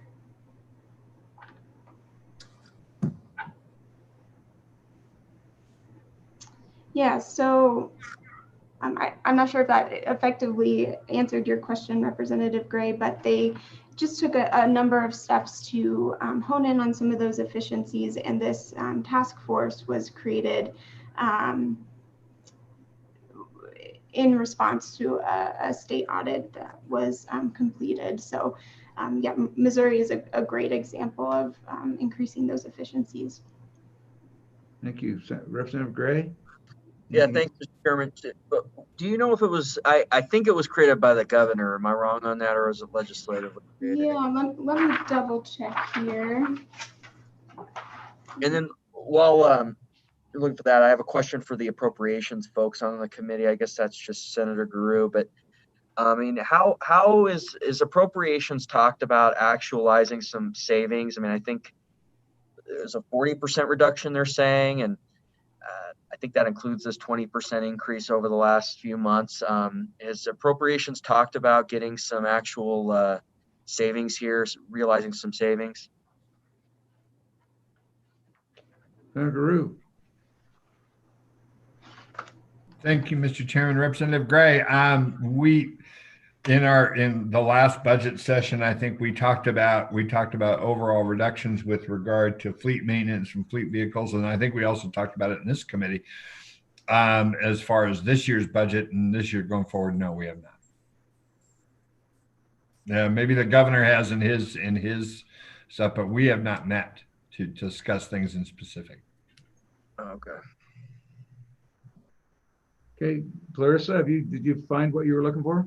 Yes, Mr. Chairman, Representative Gray. So you are correct that the Missouri Task Force was established by the governor, and then in Colorado, their committee, it's a little different, but their committee that provides feedback on statewide policies was also created by their governor. So I would be more than happy to provide you with more information about Missouri. Their task force document, as well as the state audit, is very comprehensive. So I'd be happy to provide an overview of that for the committee. Okay, thank you. Representative Gray, anything else? So Dale, while we've got you there, I do have one question for you, Dale. Tell me about what's your process? You've already talked a little bit about it this morning, Dale, but what's your process on making sure that you've got the right vehicle for the right job and that you're not oversizing or giving, you're buying more vehicle than you need for specific jobs? I mean, you're trying to fit the right vehicle to the right usage. And you talked a little bit about that. I'm just wondering if you could elaborate a little bit more about how you go about determining whether you need a F-150 or whether you need a four-wheel drive, whether you need an Explorer, whether you can have a front-wheel drive that gets better mileage and costs less than a four-wheel drive. So can you help us understand a little bit about the process that you go through in making those determinations? Yes, Mr. Chairman. We look at the replacement schedule and the number of vehicles that are coming up. Then we contact each individual agency and we try to determine exactly how that vehicle is being used. Is it being used to tow? If so, how often? What is the weight? Is it a bumper hitch? Is it a gooseneck that's required? On vehicles, we ask, well, we already have the utilization report, so we have a good idea of the number of miles, the number of trips, the number of days that it's used. But then we want to know, what's the percentage time with passengers? Is there cargo that you haul in your SUV? There's all these things in each individual agency is going to be different. Oil and gas has a completely different mission than the state parks rangers. So we analyze them on an individual basis to make sure that each one is getting the correct vehicle and they're not overspending for those vehicles. And then, Mr. Chairman, if I may, Senator James had a question, and he was talking about the fact that vehicles will run past 100,000 miles. And, yes, that's a very true statement. And vehicles will run to 100 to 150,000 and beyond. But what we look at is when is the ideal time to replace that vehicle so that we spend no more than necessary on repairs and we maximize the resale value. If we sell a truck at 100,000 miles, we get a good value for it. If we sell it at 150,000 miles, we'll get maybe 50% of what we would at 100. So it just becomes a question of how do we lower our total cost per mile? And, we know that by doing the 100,000 miles, we get better resale than we do by keeping the vehicles longer. And then the longer we drive them, the higher the chance for a catastrophic failure is. And at that point, we've lost all resale value. Sure, Senator James. Thank you, Mr. Chairman. So how much is that 50% really? How much of a difference is that 100,000 to 150,000 miles? Is it a couple $1,000s? I mean, what is that value? Mr. Chairman, Senator James, on a lot of our trucks at 100,000 miles, we're still able to get around, $10,000 to $12,000 for them.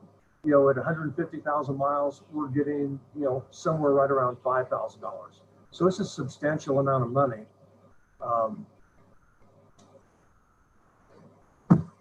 Okay. Follow, Mr. Chairman. Sure, Senator James. Where do you sell these? I mean, what's your method of selling these vehicles? Mr. Chairman, Senator James, up until about 5 years ago, they were sold at an annual auction in Cheyenne. And since then, we use publicsurplus.com. And publicsurplus.com has allowed us to increase our resale value because our audience is nationwide, literally. We sold dually diesels to Ohio. We sold two-wheel drive trucks to Texas. We sold vehicles to California and Utah on a regular basis. And so, usually it takes us about 2 weeks after we list the vehicle until we sell it, and then usually another week until we actually receive the proceeds. So it's very efficient, and we get our money very quickly. All right, thank you. Anything else? Anything else on this subject as a whole? Senator Biteman. Thank you, Mr. Chairman. My question is regarding outsourcing, like Utah has done entirely with their fleet management system and going to, it looks like, enterprise on demand motor pool. Has Wyoming looked at this seriously? And if so, what were the potential cost savings to the state of Wyoming to going to this basically outsourcing the motor pool to an on-demand system? Thank you. Mr. Chairman, Senator Biden, we've looked at it briefly. Within the state of Wyoming, our situation is a little bit different. We had 87 vehicles in our rental pool. We drew down another 17 this last week. So we've got 60 vehicles. And in 2019, state agencies rented vehicles in the amount of $455,000. This year in 2020, they're on track to only rent $225,000 in vehicles because of the reduced travel. I was the director of fleet with the state of Kansas, and we dealt with enterprise quite a bit during the 5 years that I was there. And the reason that we don't look at it more closely is the fact that we're a state agency, we're a nonprofit, and we are tax exempt.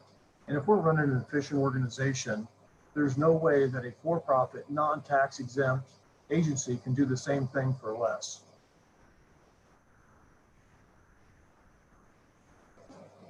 Thank you. Members, anything else on this subject? Any other questions? Any other questions? Thank you. I didn't ask for public comment on the earlier one about teleworking. We do.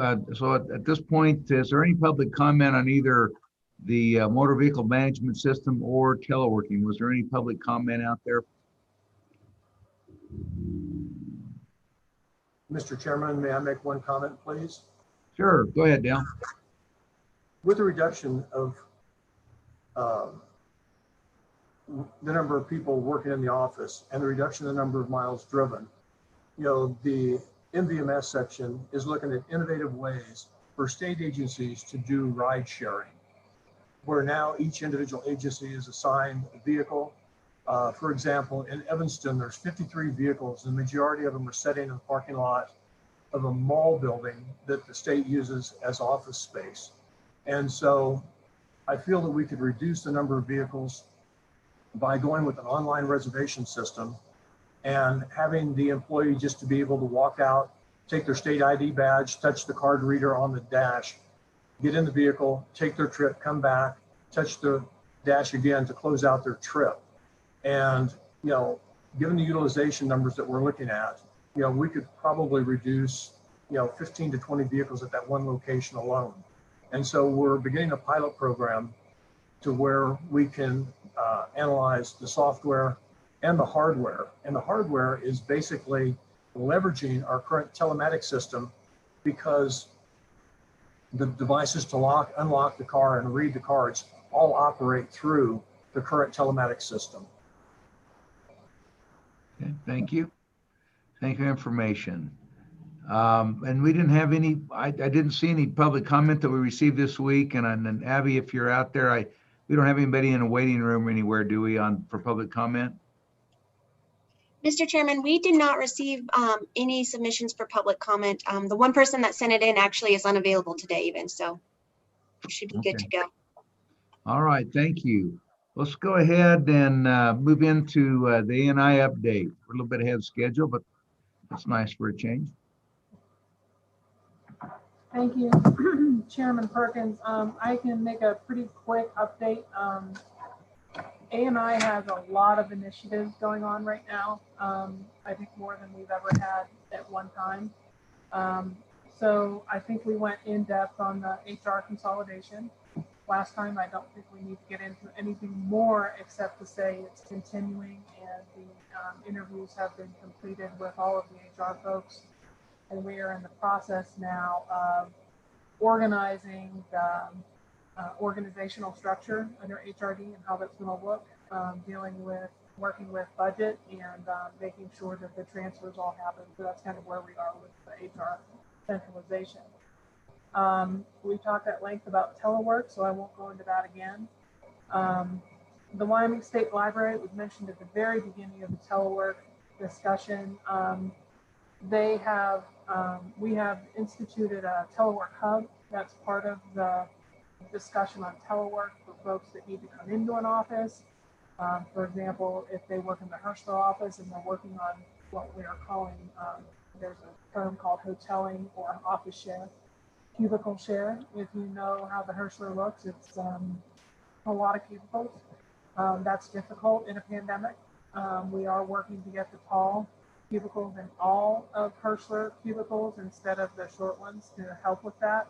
However, if you're on a Wednesday schedule to be teleworking, but you need access to a large print job or something like that, you can go into the state library telework hub and do all that. Log into the system, the state system. There'll be printers. There are printers in there, and so we're seeing how that works. So that's part of what the Wyoming State Library did. So we have that telework hub up and running as of today. I think is the first day that it's really ready to go.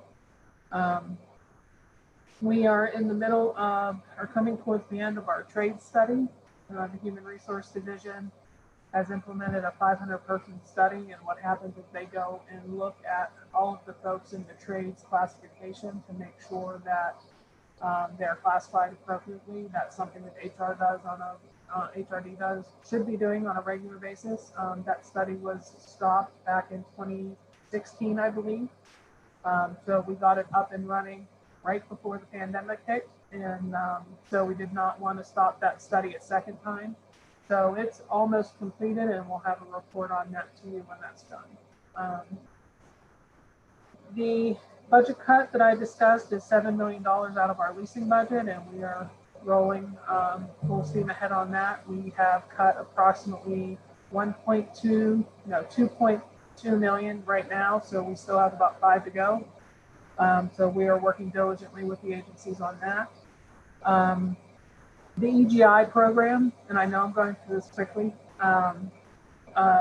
January 1st, the program has made significant change, and that change is going to a copay system.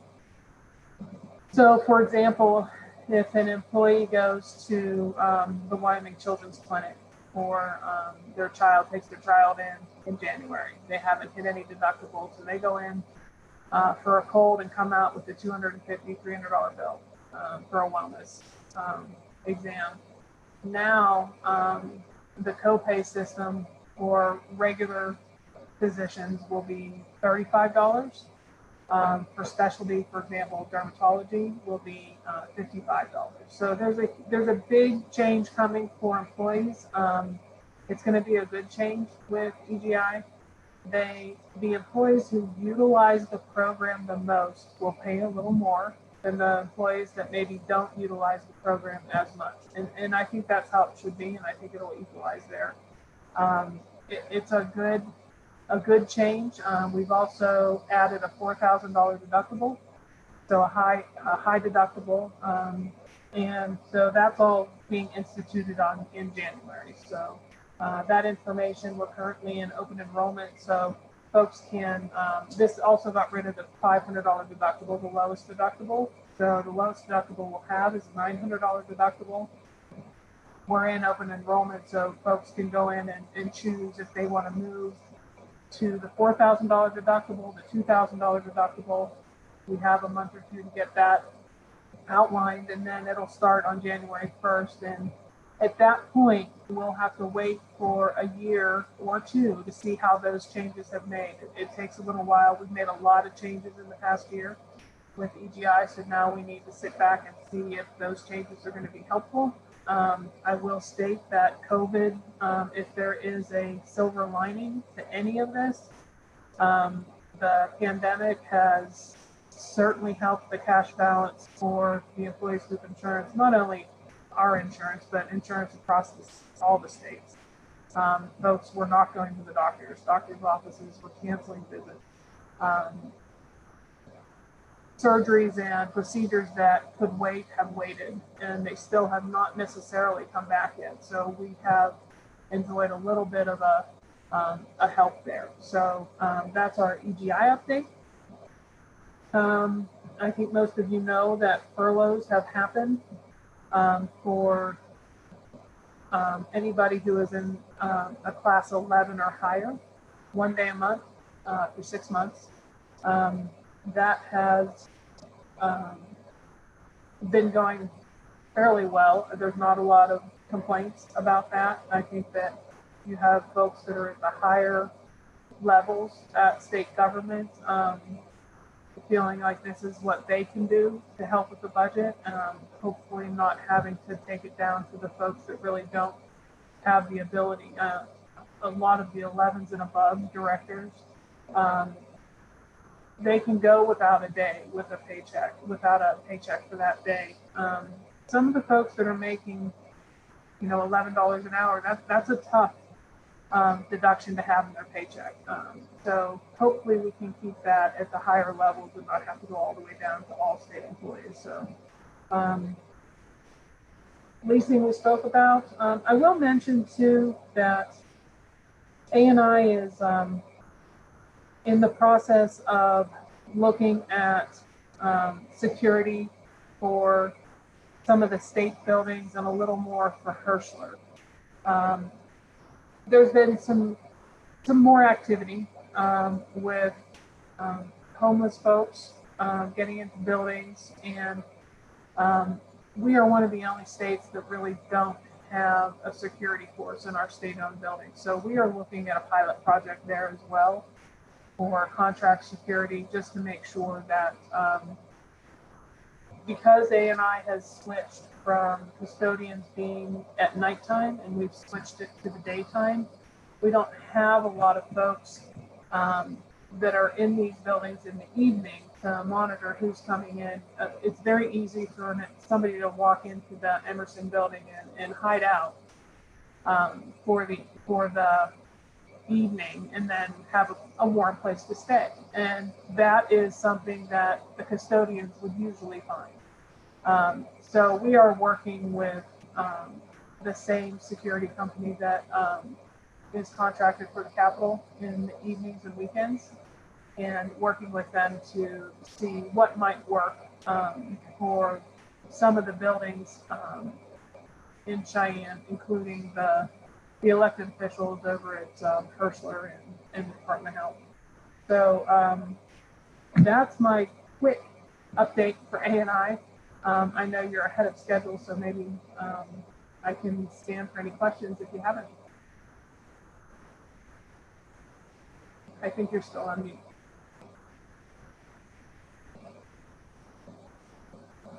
Thank you. Questions for Director Bach? Senator Guru? Thank you, Mr. Chairman. Director Bach, back to the drop in costs on people using, non-essential, surgeries and doctor visits and what have you, and that you said that money's building up. I take it that we're keeping that money banked. So when this is over and those numbers go back up, that we'll have a little cash balance. I mean, I don't know how it'll all play out, but is that how that's playing out right now? Chairman Perkins, Senator Drew, absolutely. That money stays in that bank, and there's nothing else that it goes towards. So it's for claims. We are a little concerned of when this is usually the time when everybody starts trying to maximize their deductible. So, we're hopeful that this is a plus for us, that it helps us through. But certainly that money stays in the EGI program for life. Absolutely. Thank you. Thank you, Senator Drew. Anybody, any other questions for Director Bach? Thank you. Is there, I don't think we have, there's nobody in the public room waiting for public comment on anything with respect to ANI, is there? I'll take silence as a no. I think next I think we're about ready to do our Public Service Commission. Why don't we, and I see Donna is on there. Why don't we go ahead and let's go ahead and take our morning break now. I don't see our representative from the Office of Consumer Advocate on yet. Right now we're about an hour early. So why don't we go ahead and take Oh, but yes. I was gonna say, Mr. Freeman he's on now, but we can still take a break. I was just trying to find the slide to do that. So I minimized my screen and wasn't sure how to get it back again. Is that Mr. Chairman, drag it out here so I find my panel to put up. So let's go ahead and why don't we go ahead and take our morning break now. My watch shows it's right at about 9:50. So why don't we come back? We'll come back at 10 o'clock and we'll take up agenda item number 6, which is our PSC and particularly the Office of Consumer Advocate. So thank you. We'll go ahead and put yourselves on mute and we'll come back in 10 minutes. Thank you.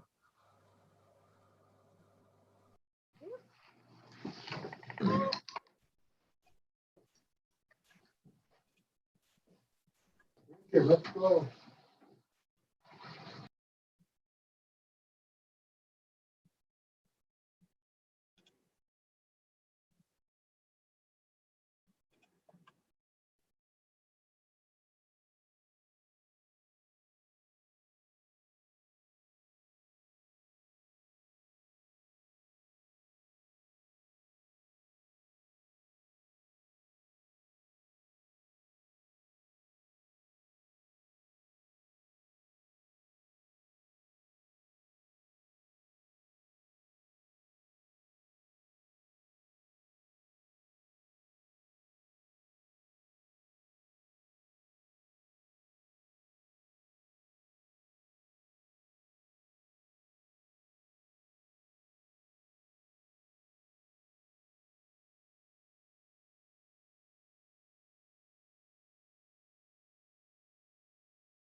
Abby, are we back and ready to go?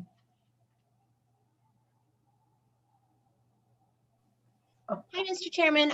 Yep, Donna is ready to go, and it looks like Mr. Freeman is also in the meeting. Great, great, thank you. So, Donna, how are you today? I'm very well. Can you hear my voice? Can you, is there something you can do to make your mic a little louder? I will try here. There, that's better, whatever you just did. All right, good. Glad I figured it out. Okay, I'll go ahead and get started. My name is Donna Shippen. Mr. Chairman, members of the committee, I'm going to present a summary of the issue brief that you find in your meeting materials, issue brief on the Wyoming Office of Consumer Advocate. It's agenda item number 6. I believe it's behind tab 4 in your meeting materials binder. I do have a PowerPoint, so I'm going to attempt to share my screen.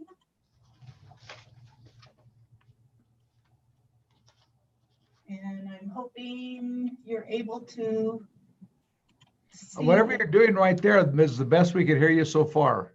Okay, I'll try and get over here near the mic. There you go. Okay, are you able to see the PowerPoint? Yes. Okay, I'm going to go ahead and get started then. So in this issue brief, LSO sought to provide background on the Wyoming Office of Consumer Advocate, its statutory creation and authority. We also compared the Wyoming OCA with bordering state consumer advocate offices and provided a summary of reported OCA activities as reported in their annual reports. And then we provided a comparison of Wyoming electricity and natural gas rates to border states and to the nation. So history of the history of consumer advocate offices across the nation. Many states created consumer advocate offices in response to the 1970s energy crisis. So from 1970 to 1995, 31 state legislatures passed laws creating independent offices, and currently 43 states and the District of Columbia have consumer advocate offices.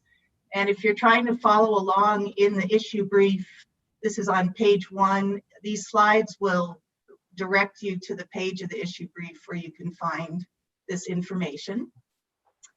Wyoming was a little behind other states. Wyoming didn't create an OCA office until 2003 when the legislature passed legislation. OCA was created as a separate division within the Wyoming Public Service Commission. And the original statute had a sunset date of 2009, but the statute has been extended twice since then, most recently to 2023. The statutory purpose for Wyoming OCA is to represent the interests of Wyoming citizens and all classes of utility customers in matters involving public utilities. I emphasize the words all classes of utility customers because you will see when we get to the section comparing Wyoming to bordering states that Wyoming differs from most bordering states in giving broad representation. So Donna, how many classes of utility customers are there? Oh, I am going to tell you what I know, but then defer to Mr. Freeman because I do not know how classes are broken up. But when we get to comparing with other states, some states specify that their public advocate offices represent residential or small business or agricultural consumers. That's what I know. And then there would also be large commercial consumers. That's what I know about the different classes, but I need to defer to Mr. Freeman to give a more accurate definition. Well, keep going. Well, Mr. Freeman will enlighten us. I'm sure he probably made a note about that. So keep going, Don. The Wyoming statute gives the Wyoming OCA the following powers to act as a party. Oh, I'm sorry, I just got a note. I don't know if my slides, if I'm using the right presentation mode for my slides. So if I could pause for a minute here and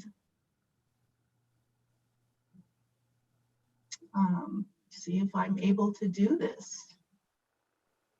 Well, I think what you want to do is, if you go to your slideshow, there you go, present online. Okay. And do office presentation? I think, yeah, either that or go. Donna, I think you just want to click maximize your screen and then click the little down by the 50% sliding thing. If you just click the button to the left of there. Nope, go to the left. Nope, right there, slideshow. Okay, I apologize. There you go. Is that better? Yes. Okay. Thank you. I'm still learning all this.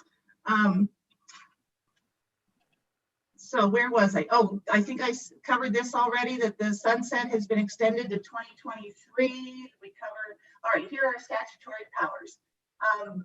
This is what the statute says OCA is empowered to do: act as a party to Public Service Commission proceedings, appeal actions of the PSC, request to appear as a friend of the court in legal proceedings, provide information and assistance to consumers, not advocate on behalf of any individual, organization, or entity, and enter into stipulations with other parties in proceedings. I'm going to get into a comparison with the states that border Wyoming. 4 of 6 states that border us have consumer advocate offices. Those are Colorado, Montana, Nebraska, and Utah. And we share similarities and differences with those offices that I will cover next. Similarities are in our legal authority, funding, and powers and duties. 4 states, Wyoming, Colorado, Nebraska, Utah, have established our consumer advocate offices in statute. 1 state, Montana, established it in their state constitution. All offices are funded similarly through an assessment of regulated utilities, and all offices share very similar powers and duties, as you will see on this next slide. This first column summarizes the powers that I already went over for Wyoming, and if you read the slide, you'll see that other states, their statutes provide very similar powers to their offices. As far as differences with bordering state offices, the differences lie in where in state government the office resides, also in governance of the office, and in the utility consumers represented. So as far as location goes, as I said previously, the Wyoming OCA is an independent division within the Wyoming Public Service Commission, and there is no board governance of OCA. By contrast, Colorado's office is a division within their state Department of Regulatory Agencies. The Colorado Public Utilities Commission is a separate division within that department.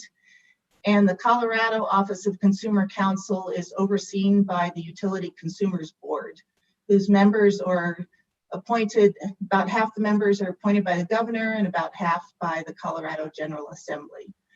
Montana, their Office of Consumer Counsel is a division of the state legislature and is overseen by a legislative consumer committee. Nebraska, the Nebraska Public Advocate, is an independent division within their PSC, similar to Wyoming. However, Nebraska outsources the functions to private counsel, and they, like Wyoming, do not have board governance. And then finally, Utah Office of Consumer Services is an office within their State Department of Commerce and is overseen by an advisory committee with members appointed by the governor. As far as representation of utility consumers, as I previously said, Wyoming statute charges the OCA with representation of all classes of utility consumers. Other states, well, first of all, I should say this appears to be similar to Montana's charge. Their statutory language is their OCC is to represent consumer interests and the consuming public. However, the 3 other states have more restrictive language.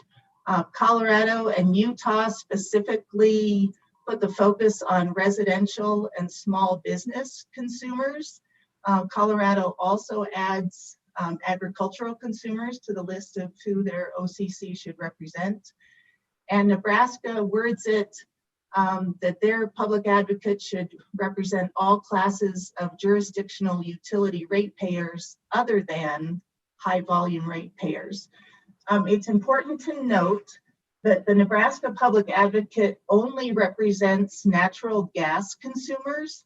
This is because Nebraska is the only state in the country in which electricity is delivered by publicly owned electric companies. And by the statute definition of jurisdictional utility ratepayer, only natural gas consumers fall into that definition. So now to summarize OCA major activities over the past several years. LSO looked at what OCA reported as their major activities in the 4 most recent annual reports that are available on their website. So from 2015 through 2018, the reports report electric, natural gas, telecommunications, and water utility cases. The majority of cases reported each year are electric utility cases. They average about 9 per year. Second most common, natural gas utility cases, which average about 4 per year. Telecommunications, there were 3 reported in 2017, and water utility cases, 2 reported in 2018. I'll qualify, these are what OCA called major activities. I do not know if they were involved in additional activities. I assume yes, but these are the activities that they felt it was important to include in their annual report each of those years. We also looked at reported outcomes, again, from the OCA annual reports. In 2018, the 2018 annual report, OCA provided outcomes for 10 PCS or PSC proceedings. Looking at those outcomes, it appears that 4 cases were decided favorably to OCA's position. They were all cases that the PSC approved the stipulation agreements to which OCA was a party. 3 of those cases were electricity cases, 1 natural gas. 3 additional cases had mixed outcomes. 1 electric case, it looks as though the PSC approved several aspects of the stipulation agreement and some of the OCA's recommendations, but not all. And then in 2 water cases, the PSC approved rates that were midway between the utility's request and OCA's recommendation. 2 additional cases, electricity cases, were still ongoing at the time the 2018 annual report was published, and 1 electric case was uncontested by OCA.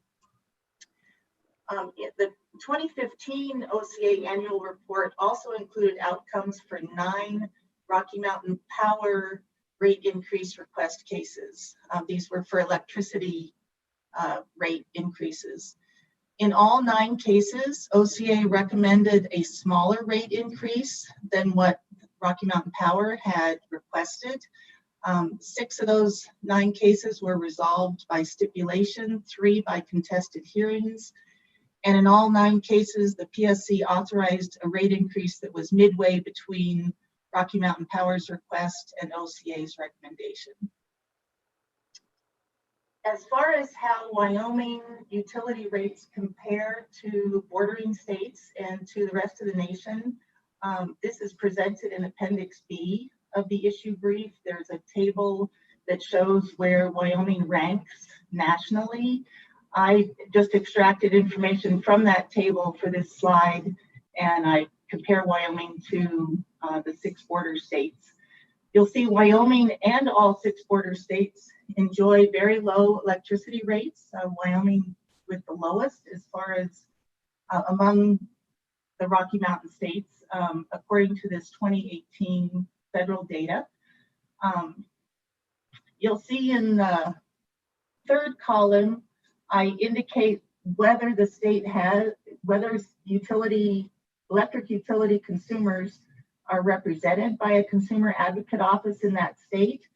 So I think it's interesting to note that some states that lack consumer advocate offices, such as Idaho and South Dakota, also enjoy low rates compared to the rest of the nation. And then this slide shows natural gas rates.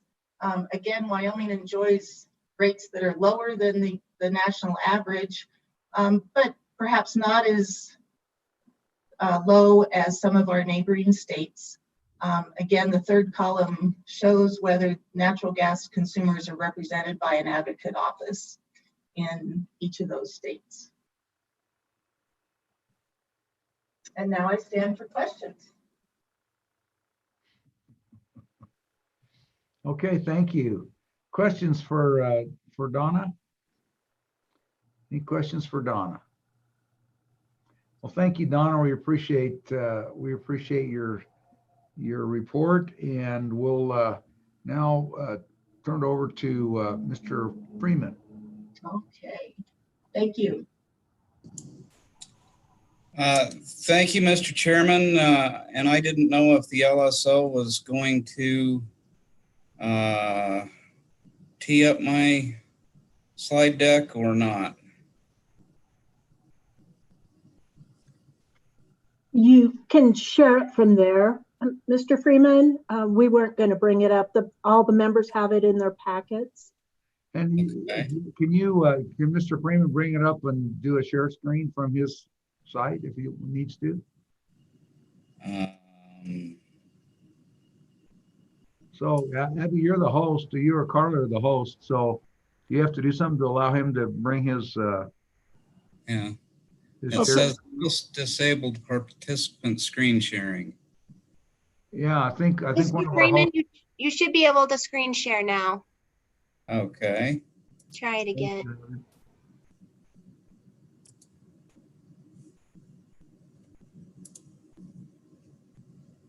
Okay, can you see that? Yes. Yeah, we can see that, and you know, I think they're going to give you the same critique they gave Donna, which was we're seeing what you see on your screen. There you go. All right. Well, that's interesting too. We can look ahead. Mr. Freeman, we're seeing your actual personal presentation screen, which if you have any notes in there, we're going to see those. You'd want to share a different screen where you actually have the PowerPoint presenting. Okay. PowerPoint's fancy now. Yeah. You can click Alt S. Okay. Alt S. Alt SB, and then click B.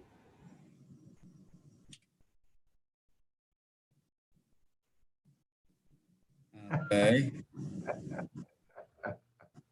Well, I don't think there's any notes in here, so. It's okay as long as you didn't call us any names. Well, thank you, Mr. Chairman, Mr. Co-Chair, for the opportunity to appear this morning. My name is Bryce Freeman. I'm the administrator of the Wyoming Office of Consumer Advocate, and I would like to compliment Donna on her presentation. She did a pretty good job of going through the history of the OCA and the comparison of the OCA to other states, particularly surrounding states. I hope that some of my slides aren't too repetitive, but I did want to just go through a few things today for the information of the committee. And I did get some advice from one of your staff members, Abigail, who said that you had particular interest in a couple of topics, so I've tried to put some slides in that will hopefully help you understand those. But so I'm just going to introduce you to us. Some of you introduce us to you. Some of you may not be altogether familiar with what we do. Go through a little sort of mini rate setting exercise. Let you know about some of the things that we're currently doing and how we have done in the past. Some of that was covered by Donna as well. And importantly, what's on the horizon, I think, that will impact Wyoming ratepayers in the future. So, as Donna indicated, we were created in 2003 by a law that was passed by the legislature. We only have 6 people. That hasn't changed since 2003.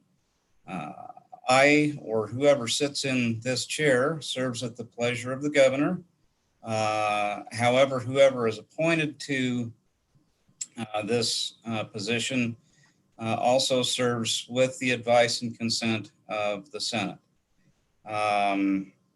Over the last 15 years or so, except for statutorily authorized salary and benefit adjustments, our budget has been basically flat. And I'm pretty careful about how I spend our money because our money comes from ratepayers, and I want to husband ratepayers' money as judiciously as I can. The OCA is the norm. 43 states, as Don indicated, 43 states in the District of Columbia have consumer advocate offices that are very similar to the state of Wyoming. There are some differences, as Donna indicated. I would characterize them as cosmetic differences. The 43 states that make up the National Association of State Utility Consumer Advocates have to meet some thresholds with regard to consumer interest advocacy. And one of those thresholds is they all have to have the ability, independent of anything else, to be able to appeal a commission decision if it's viewed to be adverse to the public interest. As I said, we're not generally funded. We're funded by a gross receipts levy on utility customers. In a lot of the cases that we appear in, and this is important to remember, a lot of the cases that we appear in, we are the only intervening party. So in some cases, some of the big cases like Rocky Mountain Power, for example, or some of the Black Hills Cheyenne Light cases, there might be other parties that intervene individually, but in a lot of the proceedings that we intervene in, we are the only intervener that is providing evidence to the commission other than the utility. So when we intervene in those cases, we have to bring fact-based, pretty complex evidence to the commission, which means that we have to have expertise in a lot of different areas: accounting, finance, engineering, law. All of those things come to bear in rate setting and are evidence that the commission needs to include when it references evidence upon which it bases its orders. So we examine all aspects of utility operations. I've listed the 4 major ones here, and I'll go through these in a little bit more detail in a minute. The rate base, the revenue requirement, the cost of service, and the rate design. And we make independent recommendations to the commission regarding all 4 of those categories as to prudence and reasonableness of the costs that the utility is requesting to include in customer rates. Importantly, we are not the decision maker. We simply provide fact-based, objective evidence to the commission, who takes that information along with the utility information and information provided by other parties in reaching a decision.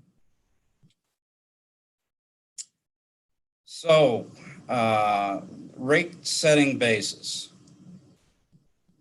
You have to begin with an understanding that the utilities are legally entitled to recover their prudently incurred expenses and be granted an opportunity to earn a reasonable return on their investment. So that's well established in federal law. There's a lot that goes into that, but that is the premise of utility rate making. And this is often referred to as cost plus rate making. So utilities are allowed to recover their prudently incurred costs plus a reasonable rate of return on their investment. Customers' rates are based on average costs. They're not the individual cost of serving each customer. And usually those average costs are based on things like similar usage and demand characteristics. And those are typically hashed out in what's called a class cost of service study. Yeah, Mr. Chairman.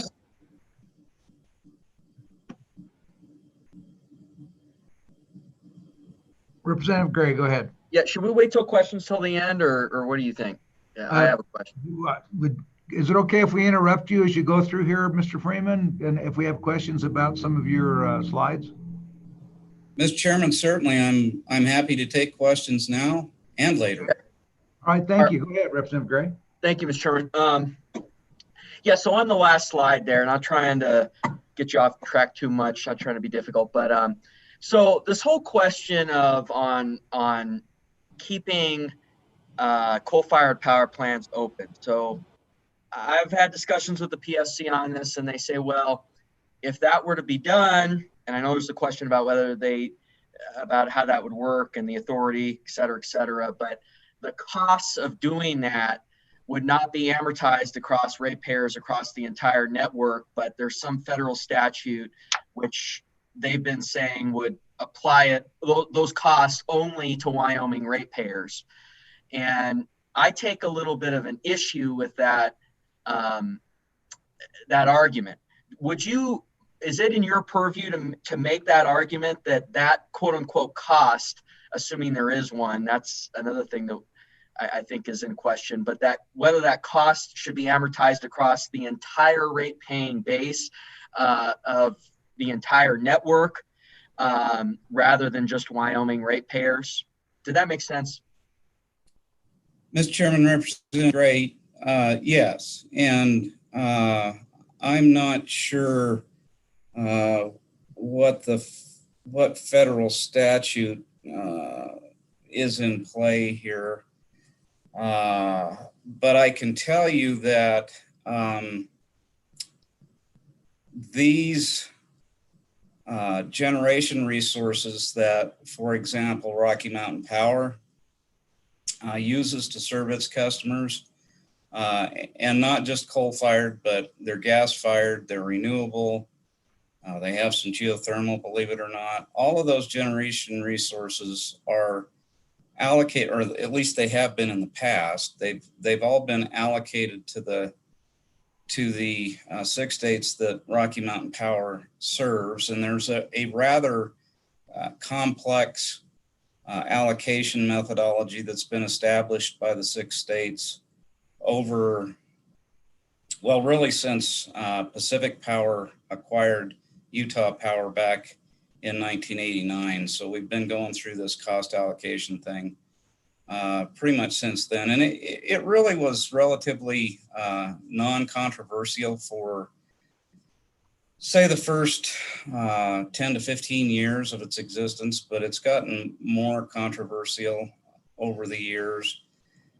But those are not allocations that are subject to review by the Federal Energy Regulatory Commission. And that's the reason that we have the what's called the multi-state protocol cost allocation procedure, is because there is no federal jurisdiction. So the states are left to come together on their own to try to figure out how to fairly allocate these costs.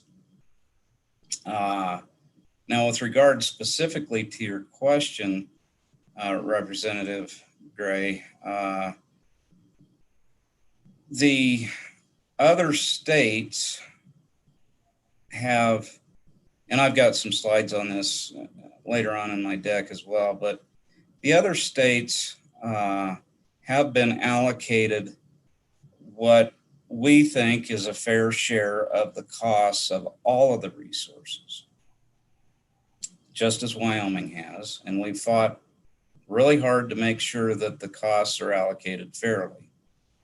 Some of the states, Oregon and Utah, or Oregon and Washington in particular, have decided that they are going to charge the customers in their states their fair, what's been allocated to them, their fair share of the coal-fired generation investment, and accelerate that to 2025. It's not that they have said they won't pay it. They just want to accelerate it to 2025 because they have a state law in Oregon at least, and I think Washington has something similar where they want to get out of coal-fired generation. And so we can't make them, as long as they paid their fair share, we can't make them take generation from the coal plants as a state of Wyoming. And as far as I know, there's no federal jurisdiction that would do that either. So we can continue to operate the coal plants and take the power for Wyoming customers to use, and hopefully some of the other more reasonable states like Utah and Idaho perhaps. But the states that really want to get out of it, I don't see that there's any way we can make them buy coal-fired generation. So if I can, let me ask a question about that point, Mr. Freeman. Mr. Freeman, I mean, I understand that. So I've got really kind of two questions that off of what you just said, and I'm glad you were here, and ultimately I was glad we were going to talk about this. But the two questions I have are, one, what will be the effect on the rates once? I mean, what is the effect of the rate with the accelerated depreciation of the Oregon and Washington share of coal-fired power plants? What's the effect of that on rates now, system-wide, or is there any? Because that's the first question. Does that raise the rates only in Oregon, or does that raise the rates there and lower them elsewhere across the system? Mr. Chairman, no, that would have no impact on retail rate making in the other states. That is a matter of state prerogative in those states. So they have elected to increase the rates that their utility customers pay in their state to accommodate that accelerated depreciation. We have made no such accommodation, so our rates are the same as they otherwise would be. Well, does that result in some degree of a windfall to in particular Rocky Mountain Power or the others that that have coal-fired power in their fleet, which I think most of it's just Rocky Mountain Power? But does that provide a windfall to Rocky Mountain Power because they're getting an increased rate they're accelerating their depreciation? So at a minimum, they're getting their money significantly early, and so, or has that already been discounted and all those things, or do you even know? Mr. Chairman, no, I don't think it would result in a windfall. the return that is earned by the utility, in this case Rocky Mountain Power, is earned on their net rate base. So the return is earned on the undepreciated portion of the rate base. So to the extent that depreciation is accelerated, they have a smaller rate base and thus would earn a smaller rate of return, or they would earn a smaller return.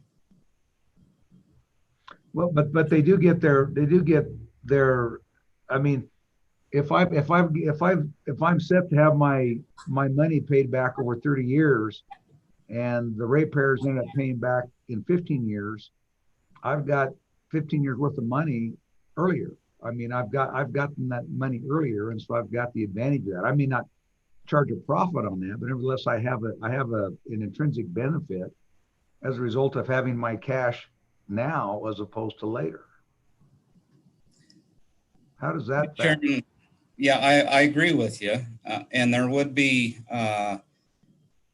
presumably some time value of money associated with that. However, that would be within the purview of that share of the system that has been allocated to the state that elected accelerated depreciation. And okay. So what will happen? So I can appreciate that, and so what will happen? So in 2030 or 2020? Is it 2030 or 2025? Anyway, when that appreciation is paid for, when that happens, what will be the effect on the rate? Will that have an effect on the rate elsewhere in the system when they're no longer paying for those? When they're no longer paying for the coal-fired, any of the maintenance or depreciation of the coal-fired system? And Mr. Chairman, that is the place. What we've talked about so far has been the cost that currently exists, the net rate base, the net investment, and the current operating expenses. To the extent that another state exits the coal plant and the coal fleet early, presumably, and this is one of the issues that we're working on in the MSP, they would not want to then pay for capital maintenance of those plants and other things to keep them running. And so that could, if other states like Wyoming and Utah or others wanted to keep those plants running, those costs then would probably fall on the states that are in the MSP, and they're, we're still working diligently to try to get all this sorted out. But one of the concepts that's sort of coming to the fore in the MSP process is a subscription type process where states would be able to subscribe to generation resources. So like Wyoming and others might be able to subscribe to the coal plants, and then the other states that didn't want to have coal wouldn't subscribe, but the cost to keep those running beyond the point where the other states wanted to get out would probably fall on the states that want to keep them running. Now, one of the things that we need to be pretty careful about, however, that we've been really trying to hit home to these other states is these plants have been in existence, some of them for 40, 50, 60 years. And those other states that now want to get out have benefited from the operation of those plants over that time period, and they need to bear their fair share of the costs of closing and decommissioning those plants when they actually do retire. And that may not be in 2025. They may run significantly beyond that. Right. And so, I mean, that's one issue. The other issue in my mind is also is reliability. I mean, for example, we saw in so there's two questions with respect to liability and capacity, I think, that arise. And if this, you're going to work into this and you're later in your presentation, you can put it off. But I mean, so we saw this summer, there's times when particularly these renewable resources do not provide sufficient reliability, and so you spin up the coal-fired power plants, or now those electrons are going to the state in order to have reliability in the system, are generated by non-renewable resources. Yet those states are going to say we don't want those electrons except when we really need them, and then all of a sudden that seems to change. But so what point or how does reliability and the need for reliability from baseload, whether it's coal-fired power plants or other forms of where gas-fired or whatever it is, they're not necessarily renewable because they're not so intermittent as renewables. How does that factor in, or is that an emerging issue that's going to be addressed in the future? Mr. Chairman, excellent point. And that is a recurring theme of our work, and particularly an area that I pay a lot of attention to based on my experience and expertise. I haven't really delved into a tremendous amount of detail here in these slides, but I'm sure willing to discuss it with you this morning. Reliability is a big concern for customers. I mean, the renewable generation advocates say, well, this stuff is so cheap you can hardly meter it. And I'm forever, I guess, a little skeptical about that, because I've been around long enough to understand how electric systems operate, not only locally, but on a regional basis at the interconnection level. And I'm not sure that any of these utilities, particularly Rocky Mountain Power, has investigated the impacts on reliability of their plans for the future adequately. The cheapest electricity in the world is no good if it doesn't work when customers need it. And that's exactly what's happened in California. And I appreciate that. And I can share with you, 2 years ago, I guess it was 3 years ago, here in Casper, sitting with the powers that be in, I guess it was, Cindy was still the president of Rocky Mountain Power at the time, but Gary was up with some of his folks. I asked him that question: what are you going to do for baseload on reliability as you move forward when you decommission these plants?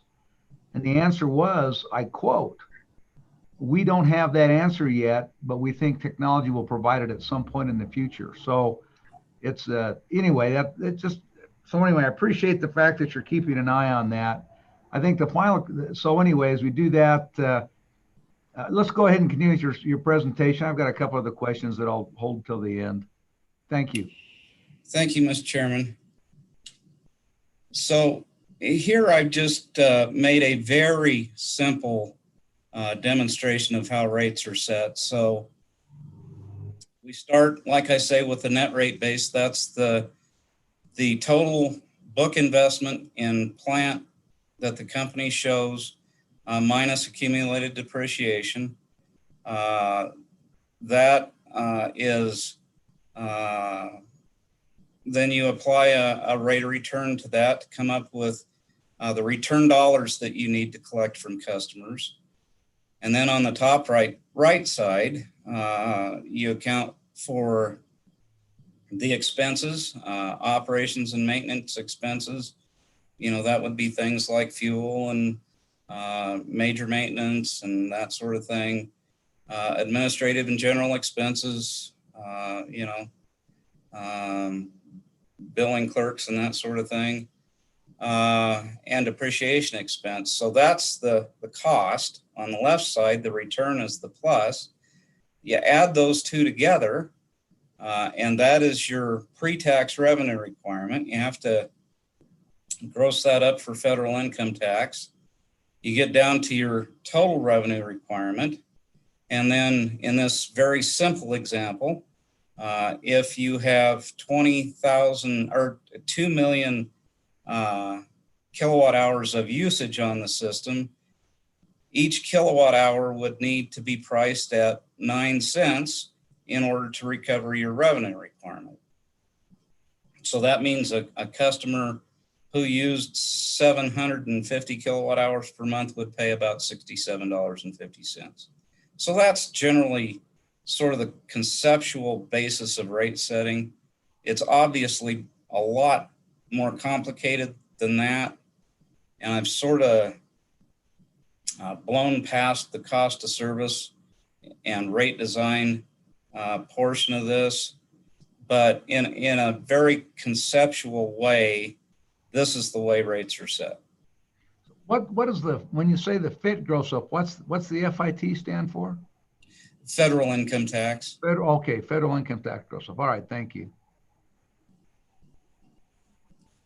So if you take that simple example and kind of break it down, here are the things that we look at and the regulatory principles that we adhere to in deciding what is reasonable and prudent for customers to pay in their rates. We look at the test year, and those can be all over the board. Some of the utilities use a purely historic test year.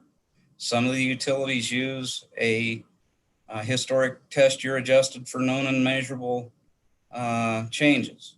Others use some sort of a future test year, but we want to make sure that whatever test year is used, that you're matching the actual expenses and the actual revenue that the utility will have during the rate effective period. And that is in the future, generally the year after the rates are set. That's the rate effective period. So we look at all the investments.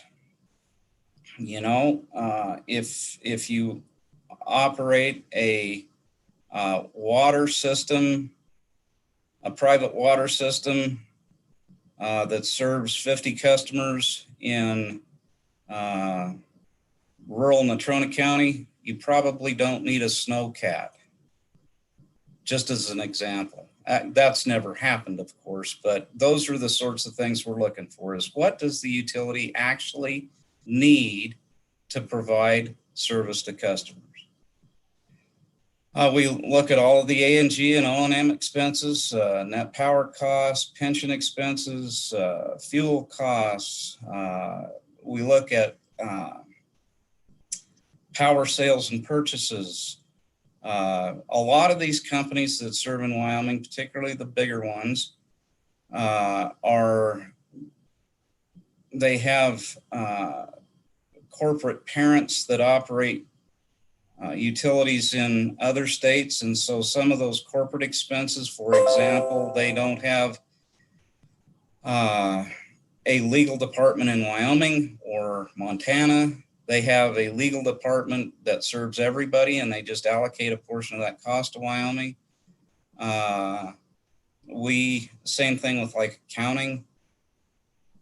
So we make sure that we're not getting some other state's portion of the corporate costs. Of course, we look very carefully at what they're asking to earn in the way of a return on their investment. This is often one of the most controversial aspects of a rate case. Just as a note, in my experience, we do nearly everything in-house at the Office of Consumer Advocate. So we have, even though there's only 6 of us, we have a lot of experience and talent here in accounting, engineering, finance, utility operations. We do all of our rate case analysis in-house, and that includes the return. A lot of the other states around the country hire various aspects of this stuff out, and one of the things that the other states hire out quite a bit is they will hire a consultant to make a return recommendation. We do those things in-house. It's more cost effective. It's more efficient when you're processing a rate case. And we think it makes a better package because we have developed that return and it goes hand in glove with the other recommendations that the office is making with regard to rate-based investments and operating expenses. And then, of course, we look at the cost of service study and the rate design as well. So we often make recommendations to the commission to change things about the utilities proposal with regard to these things to make the rates that customers pay better reflect the actual costs of providing service. So a question on that, when you look at, for example, when you go back and look at the load forecast and then the different utility or the different things that are going to generate the electricity. So you go back again. So going back to the winding down and decommissioning of coal-fired power plants and the increases in renewable the wind and solar, particularly for the benefit of the renewable portfolio standards in states like Washington and Oregon, as they spin up renewable resources, which then that ultimately decreases the requirement, except for when you need it for reliability, of coal-fired power plants. Does the cost of the new source generators, the new renewable energy units, the solar, wind, or solar, when those come in, as those expand to meet the renewable portfolio standards of those states that have them, is that cost then spread across the system, including those states that don't have renewable portfolio standards, when that capacity to generate additional electricity could have been satisfied by the existing coal-fired power plants? Mr. Chairman, we are fighting like crazy to make sure that doesn't happen. And in fact, in the last year, I filed extensive testimony on Rocky Mountain Power's 2019 Integrated Resource Plan. And my recommendation to the commission was that they not rely on that plan at all in future resource decisions. So, for example, Rocky Mountain Power is in with what's called a Certificate of Public Convenience and Necessity filing to get permission for their Gateway South transmission project and another smaller Gateway Segment D1 transmission project in Wyoming. And so that will be, a subject that will be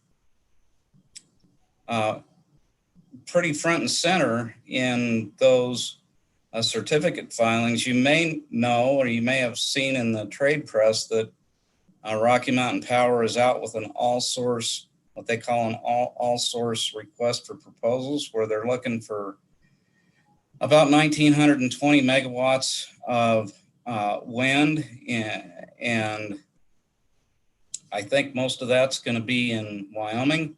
They're looking for about 1,800 megawatts of solar, probably mostly in Utah, and about 600 megawatts of battery storage, mostly associated with the solar generation resources.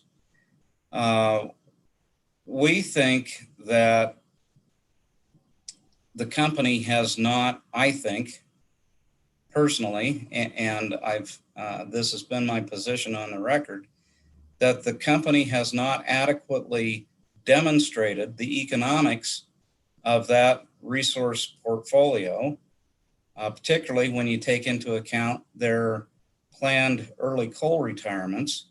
And perhaps equally, or even more importantly, they have not adequately supported the reliability impacts of their planned portfolio on Wyoming customers. So I recommended that the commission direct the company to make some pretty substantial changes in the way it plans for the future in its next round of integrated resource planning. And I also recommended that the 2019 IRP was not a good basis upon which to support future resource decisions. As it would happen, the commission deliberated that IRP proceeding last Thursday and agreed with me.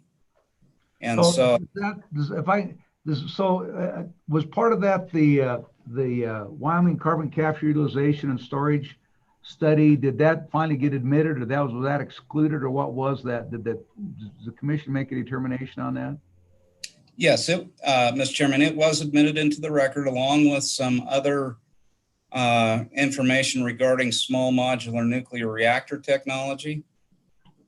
And that's one of the things I think. We don't have a written order from the commission yet, but when the written order comes out based on their deliberations last week, I think the commission is going to be looking for a much more meaningful and serious consideration of carbon capture, storage, and utilization technology, particularly retrofit technology that could be applied to existing Wyoming coal plants. And so am I. Okay. All right. Thank you. Sorry to sidetrack you again. Thank you. Mr. Chairman. Representative Gray. Thank you, Mr. Chairman. Sorry, but I want to keep going here too. It's obviously an important issue for our state, for our region. So I got a couple questions for you, Mr. Freeman. Do you need, I know you're working hard on it. Do you need some help? I mean, I've tried to call around, try to talk to some PhD students about, as part of a research project, going through the IRP and crunching the numbers and stuff. I mean, do we need another set of data eyes on this? Would that help our case? I know you're doing your end, but would it help our case to get another set of eyes on the numbers here? Mr. Chairman, Representative Gray, I am loath to turn down an offer of more help.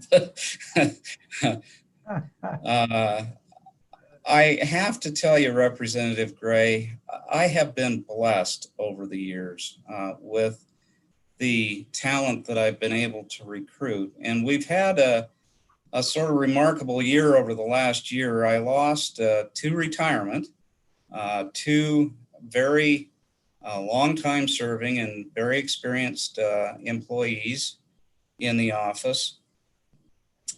The good part about that, or the good two parts about that, is I was able to keep the majority of my staff, which there's only 6 of us, but I was able to keep the majority of my staff, and I was able to recruit 2 very bright young people to come in, and they have been phenomenal in jumping in and getting this done. So I guess I'm not turning down the offer, Representative Gray. I'd need to think about how to do that. We do have, and I don't use it very much, but we do have some money in our budget that the legislature has graciously allowed for us to hire consultants if need be. And I do that occasionally because there's sometimes that we run into things that we just don't know about.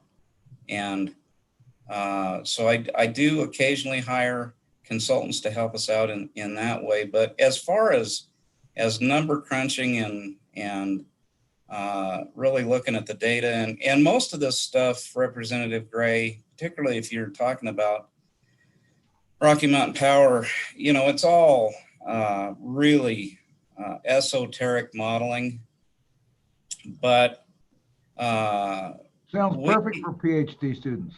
Yeah, I have, you know, my guys, they can get into the bowels of those models and see what's in them. And as a matter of fact, in this last rate case, my two new people were successful in turning up, in this last Rocky Mountain Power rate case, were successful in turning up a few what I would characterize as material modeling mistakes that the company had to correct. Mr. Chairman. Go ahead, Representative Gray. Thank you, Mr. Chairman. Mr. Freeman, you know, so stepping back here a second, you know, you said, well, we apparently can't tell them in the network that they have to take the coal-fired power, but if we assert in our statutes the need for reliability, and we're in this network, and I'm not familiar with the history on this 6-state network, why we got in this position, but I'm interested in it, probably not the topic for today. But if that's in our statutes, why can't we assert that they need to cover their portion of the cost for retaining that reliability as part of our network? In other words, you know, it's not about whether they take it or not, they can take it or not, but they need to cover the share of the cost for the reliability across that network if they're going to remain in it. Mr. Chairman, Representative Gray, I couldn't agree with you more. And that is, you know, one of the very important issues that's wrapped up in the multi-state protocol proceeding is if we get to the point where we've essentially divided the system among the states, and the states can take whatever resource they prefer to take, we want to make sure that whatever is ultimately decided is that those other states that prefer not to take dispatchable generation, thermal fossil fuel generation, that they can't lean on us for their reliability needs. And that's what's happened in California essentially this summer, is not just with regard to the rolling blackouts, but California ISO has had a tremendous problem in assuring that, for example, voltage support and frequency control on its system remain within acceptable limits as determined by the North American Electric Reliability Company. So what they've done is they've asked other places to make transfers of their dynamic ancillary services into the California ISO. And I'm thinking to myself, where do you think those come from? You don't want coal, but you want the reliability services that they provide. You're going to have to pay for that. And that's the sort of thing that we are working on with these other states to make sure that they're not riding free on our resources. Amen. Thank you. So, but we digress. That it's a good digression. Thank you for those questions, Representative Gray. You're right on point. But anyway, we keep bogging you down in your introductory remarks. We're getting pretty specific. So, keep going, Bryce. Thank you, Mr. Chairman, and I love to answer questions. So, this is just sort of some of the things that we've done over the last year and this is just an example. We've obviously been involved in a lot of other things with the commission, but we've had general rate cases. You'll see the avoided cost proceeding there. That's a pretty important, it doesn't impact customers' retail rates necessarily, but to the extent that you have a federal law that makes the utility take generation from PERPA qualifying facilities, you want to be pretty careful about the way you set avoided cost, because that avoided cost will ultimately be paid by the retail consumer. So most recently, RMP filed a general rate case in March of this year, in which it requested a $7.1 million annual revenue increase. When we got done with our review, our position was that they should reduce their annual revenues by about $18 million, and that would still provide them ample opportunity to cover their costs and earn a fair return on their investment. That case is pending before the commission as we speak, so we don't know where we're going to end up, but we think it will be something substantially less than the $7.1 million they asked for. And these are some of the other cases that we've been involved in this year that are a bit less direct as far as the actual retail rates. As I mentioned, the 2019 Integrated Resource Plan. And by the way, Rocky Mountain Power is already in the process of developing their 2021 IRP. I have been intimately involved in the stakeholder process associated with that development as well. A fellow in my office, longtime employee, who has been working on the multi-state protocol for quite a while now, by the name of Anthony Ornalis. We continue to work on that with other states. And we've accomplished some good for Wyoming, I think, but there's a lot of outstanding questions yet that we need to stay involved in that and make sure that Wyoming ratepayers have a seat at the table so that we get treated fairly through that whole process.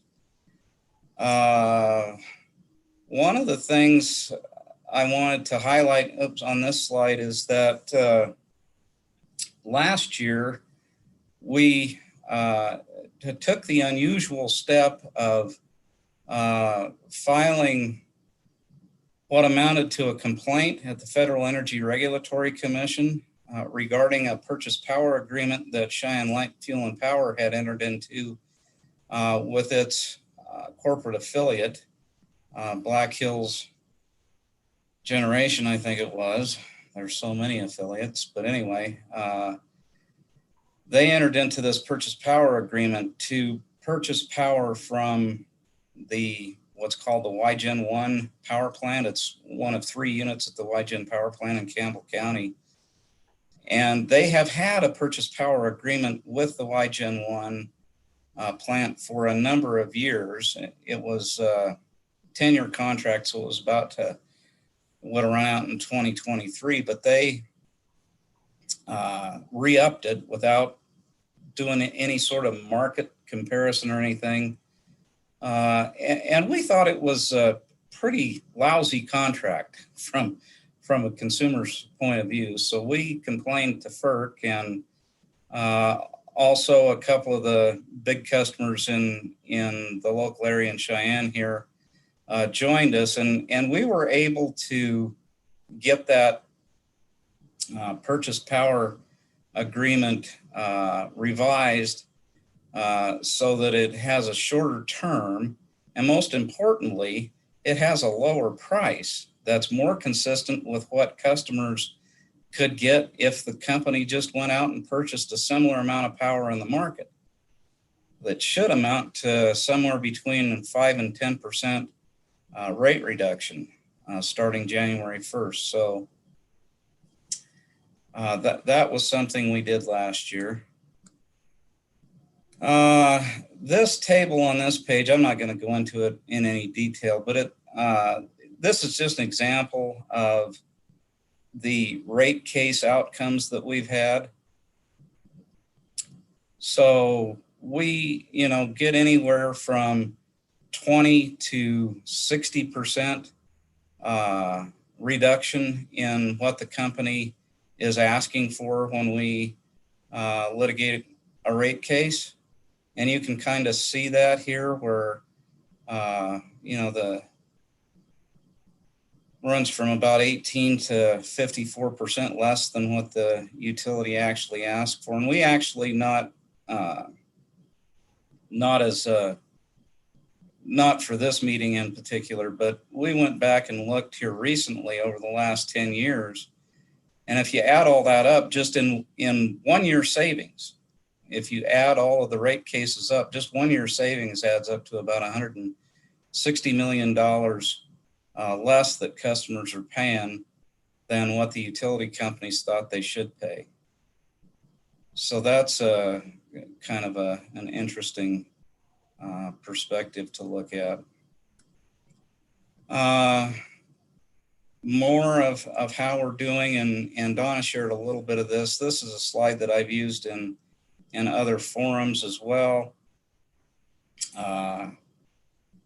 Wyoming ranks very well nationally with regard to the ultimate price of delivered power to customers. And this is for all customers. It's not by customer class. It's just the delivered price of electric power to customers in Wyoming. You know, the U.S. average is something, that line might not be in the right place. I think it's something around 11 cents a kilowatt hour, a little north of 11 cents a kilowatt hour for the U.S. average. Wyoming is about a little over 8 cents a kilowatt hour. It's in that kind of red oval clear down at the right side. There's not very many states. I think Wyoming is the fifth or sixth lowest cost state in the country, according to the Energy Information Administration. And also Pacific Corp ranks very well nationally for investor-owned utilities. They're consistently the fifth or sixth lowest cost investor-owned utility in the country with regard to delivered electric power. And our reliability indices are good. We don't have the Cal ISO calling us up at 3 o'clock on an afternoon and saying save every kilowatt hour you can because we're going to run out. The outages that Wyoming customers typically see are weather-related outages. Sometimes on a more local basis, they could be an avian impact or some other small animal impact could cause local outages, but mostly they're due to natural causes. They're not because we have a shortage of capacity or anything like that. We do participate in a lot of national forums and have for many years.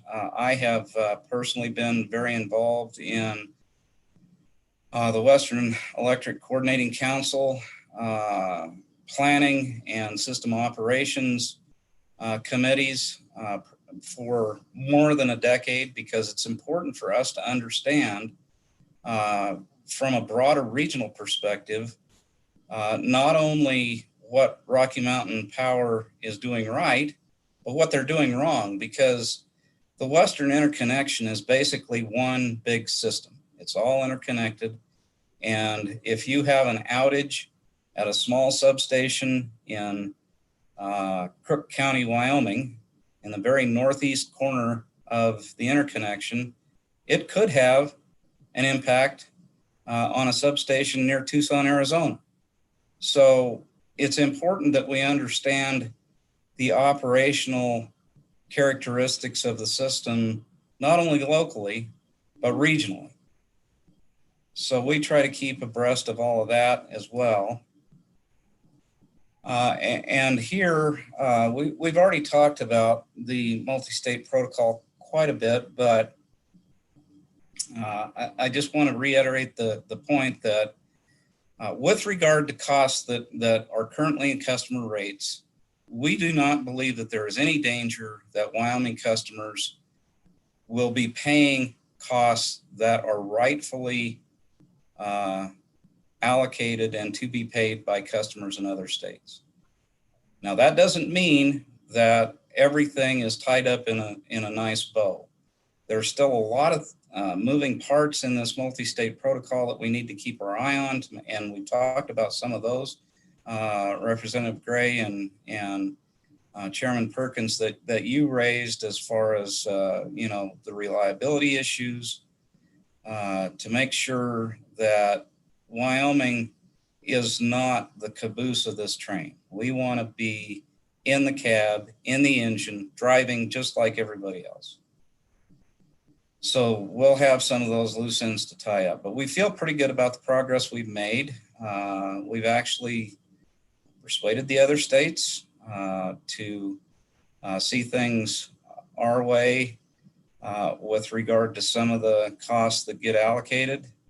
And that's ultimately resulted in a lower cost allocation to Wyoming customers than if we hadn't been there.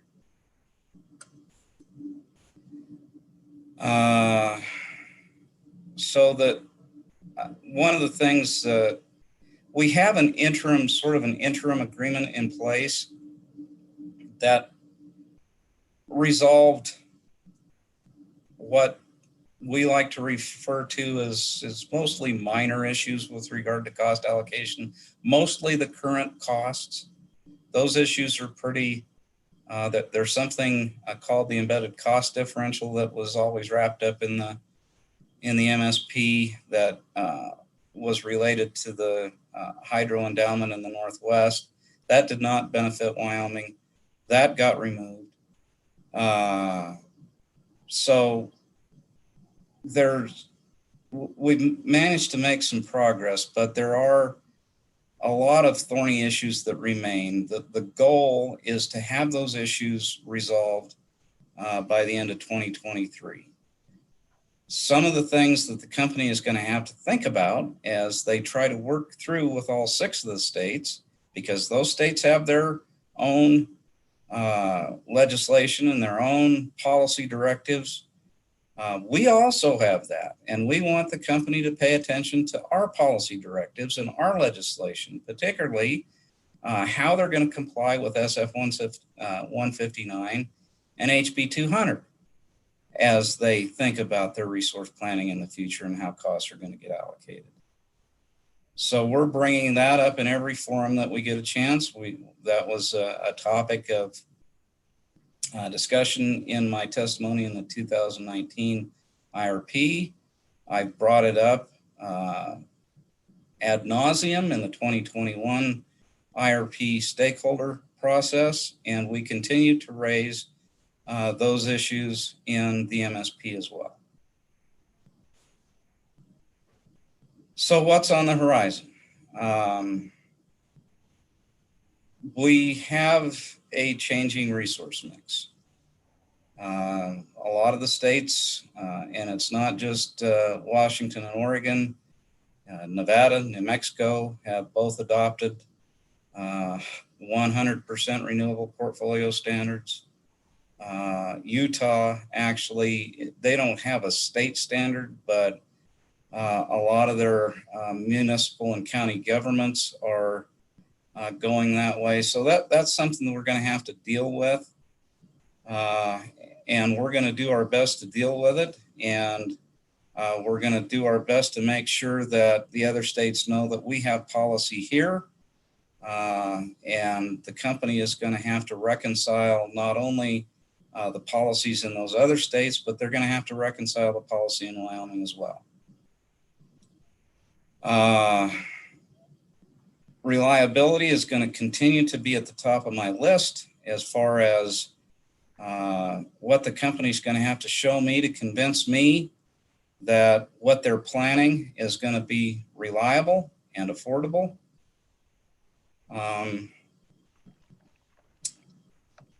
We have an energy imbalance market in the West, and Pacific Corp was an early participant in that energy imbalance market. Most of the utilities in the West now, even the publicly owned utilities like the Bonneville Power Administration, are or will be shortly participating in that energy imbalance market. And it has provided benefits to all of the participants, really. Wyoming ratepayers are better off for Pacific Corp having the ability to balance its system in near real time. There is a movement afoot to expand that to what they call an extended day ahead market, EDAM, and I don't know that that is going to be in the best interest of Wyoming ratepayers. That's something we are monitoring and engaging in. It is almost at an embryonic stage now. One of the things that I've always been reticent about is being part of a market that is run by a California-based organization who is governed essentially by California politicians. And so I'm going to be pretty skeptical about getting mixed up in that. We'll see. This would not be an RTO. It would simply be a market.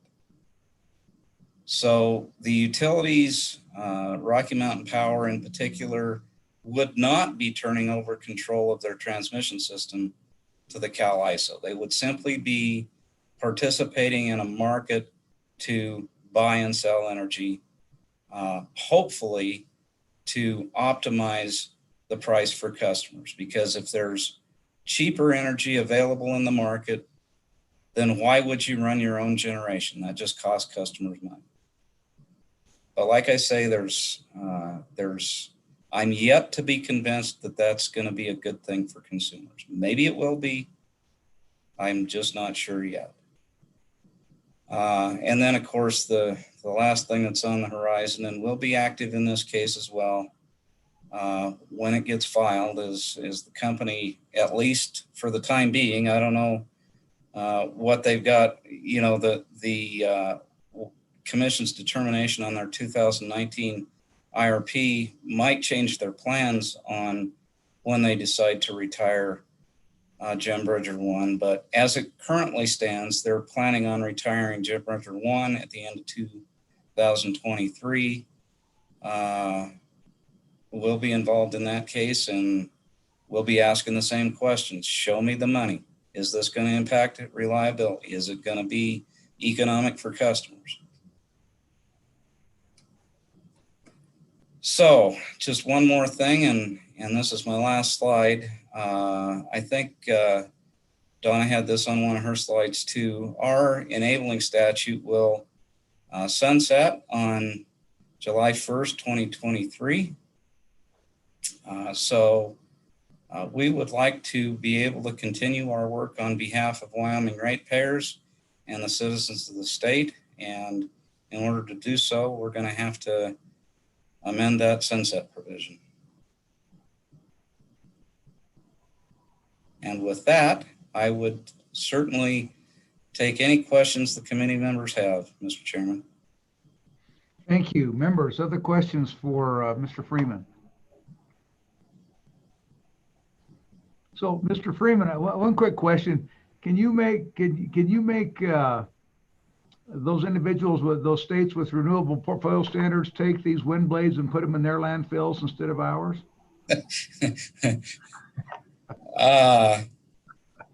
Mr. Chairman, I think the best we could do is tell Rocky Mountain Power, you can't put them here.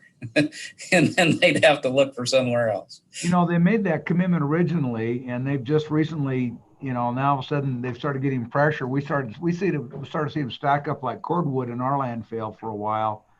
And I read recently where Rocky Mountain Power is now committed to get those and put those in recycling places. But that's a bit of a problem. I guess one of the other things that's interesting to me is you know, I mean, just as recently as this summer, Warren Buffett, you know, is still who's the head of Berkshire Hathaway, which of course owns Rocky Mountain Power. And he's promised and committed. He said he spent 15 billion in green energy. He's interested in spending 15 more billion in green energies. And I'm sure that a certain part of that, I would assume, is through his plan. Have you? So, it would be through Rocky Mountain Power, and of course that'll, as we look at where that's headed, when he makes those commitments, it can't help but affect corporate policy. So I just, there's some, you got a lot of issues. You got a lot of irons in the fire, and a lot of issues you're going to have to deal with. And unfortunately, Rocky Mountain Power is going to be front and center to all those for various reasons. So with that, Mr. Freeman, we really appreciate you appearing before the committee today. Part of this is for us to become more educated about what your office does and how that works. I do have one question for you. How many? So I asked that. How many categories of ratepayers do we have in Wyoming? Mr. Chairman, I did write that down, and so thanks for bringing that back up. It varies by utility. Generally, there's three broad classes in which most customers fall: residential, commercial, and industrial. But for purposes of actually making rates, there are a number of classes. For example, even in a residential class, you don't have too much of this at this point, but there could be more in the future. You might have just a residential flat rate where you have a customer charge and a kilowatt hour charge, and that's what customers pay. You might have a residential class that's a time of use class. So you have a rate designed so that customers get a price signal to move their electricity usage, their demand, off of the utility's peak, because it's cheaper to serve that load if it's not on peak. The same with commercial customers. There might be some of that. Then you have, typically you'll have irrigation customers in a state like Wyoming. You'll have lighting classes, so like municipal, street, and area lighting. That will be a class that has a different cost profile, obviously, than a residential customer, because street and area lights would only be on at night in the dark, and customers use power all times of the day. So, and then for the industrial customers, and it, like I say, it varies from utility to utility, but a lot of the industrial customers, and particularly this is particularly true for Rocky Mountain Power, they'll have they built their own substation, so they plug directly into the transmission. They don't even use the distribution system. They're called transmission level customers. So that would be a different rate class. You'll have the larger customers that actually do use the transmission system and the distribution system. Now, we have. I'd met with a number of industrial users a couple times in the last few years, and what they tell me is if you go back and trace about the last 8 or 9 years, particularly with respect to Rocky Mountain Power, that the industrial electrical rates for Wyoming as compared to the rest of the Intermountain West, so running from the Canadian border to the Mexican border through the Rocky Mountain states, that those industrial rates have gone from the second lowest of those Rocky Mountain states to now the second highest of those Rocky Mountain states. From your perspective, is that so? And can you help us understand why that is from your perspective? Mr. Chairman, yes. I think rates have increased for all classes of customers in Wyoming, and not just for Rocky Mountain Power, but Rocky Mountain Power has increased its rates. Obviously, not as much as they would have liked to, based on the information I showed you, but their rates have increased. I guess there's a couple of important things to remember about Wyoming in general and Rocky Mountain Power in particular. About 70% of the load in Wyoming is industrial load. So it's going to be downhole pumps in the oil and gas patch. It's going to be large electric motors running conveyor belts and processing. And about 70% of that 70% is served by Rocky Mountain Power. So in these other states, if you look carefully at the way they've designed their rates, and they have the ability to do this because they have a lot more other customers in their states. For example, like Texas, for example. And I didn't look recently, but it's usually raised by the industrial customers as one of the states that has lower industrial rates than Wyoming. Texas has a lot of other load, and so they can average those costs. In other words, they can get some subsidy from the other classes, residential and commercial, to help keep their industrial rates low. And those customers don't know it because there's a lot of them. In Wyoming, there's not that many residential and commercial customers. So if you want to provide any meaningful rate relief to the industrial customers in Wyoming via the rate structure, it would be a noticeable increase to the other customers on the system.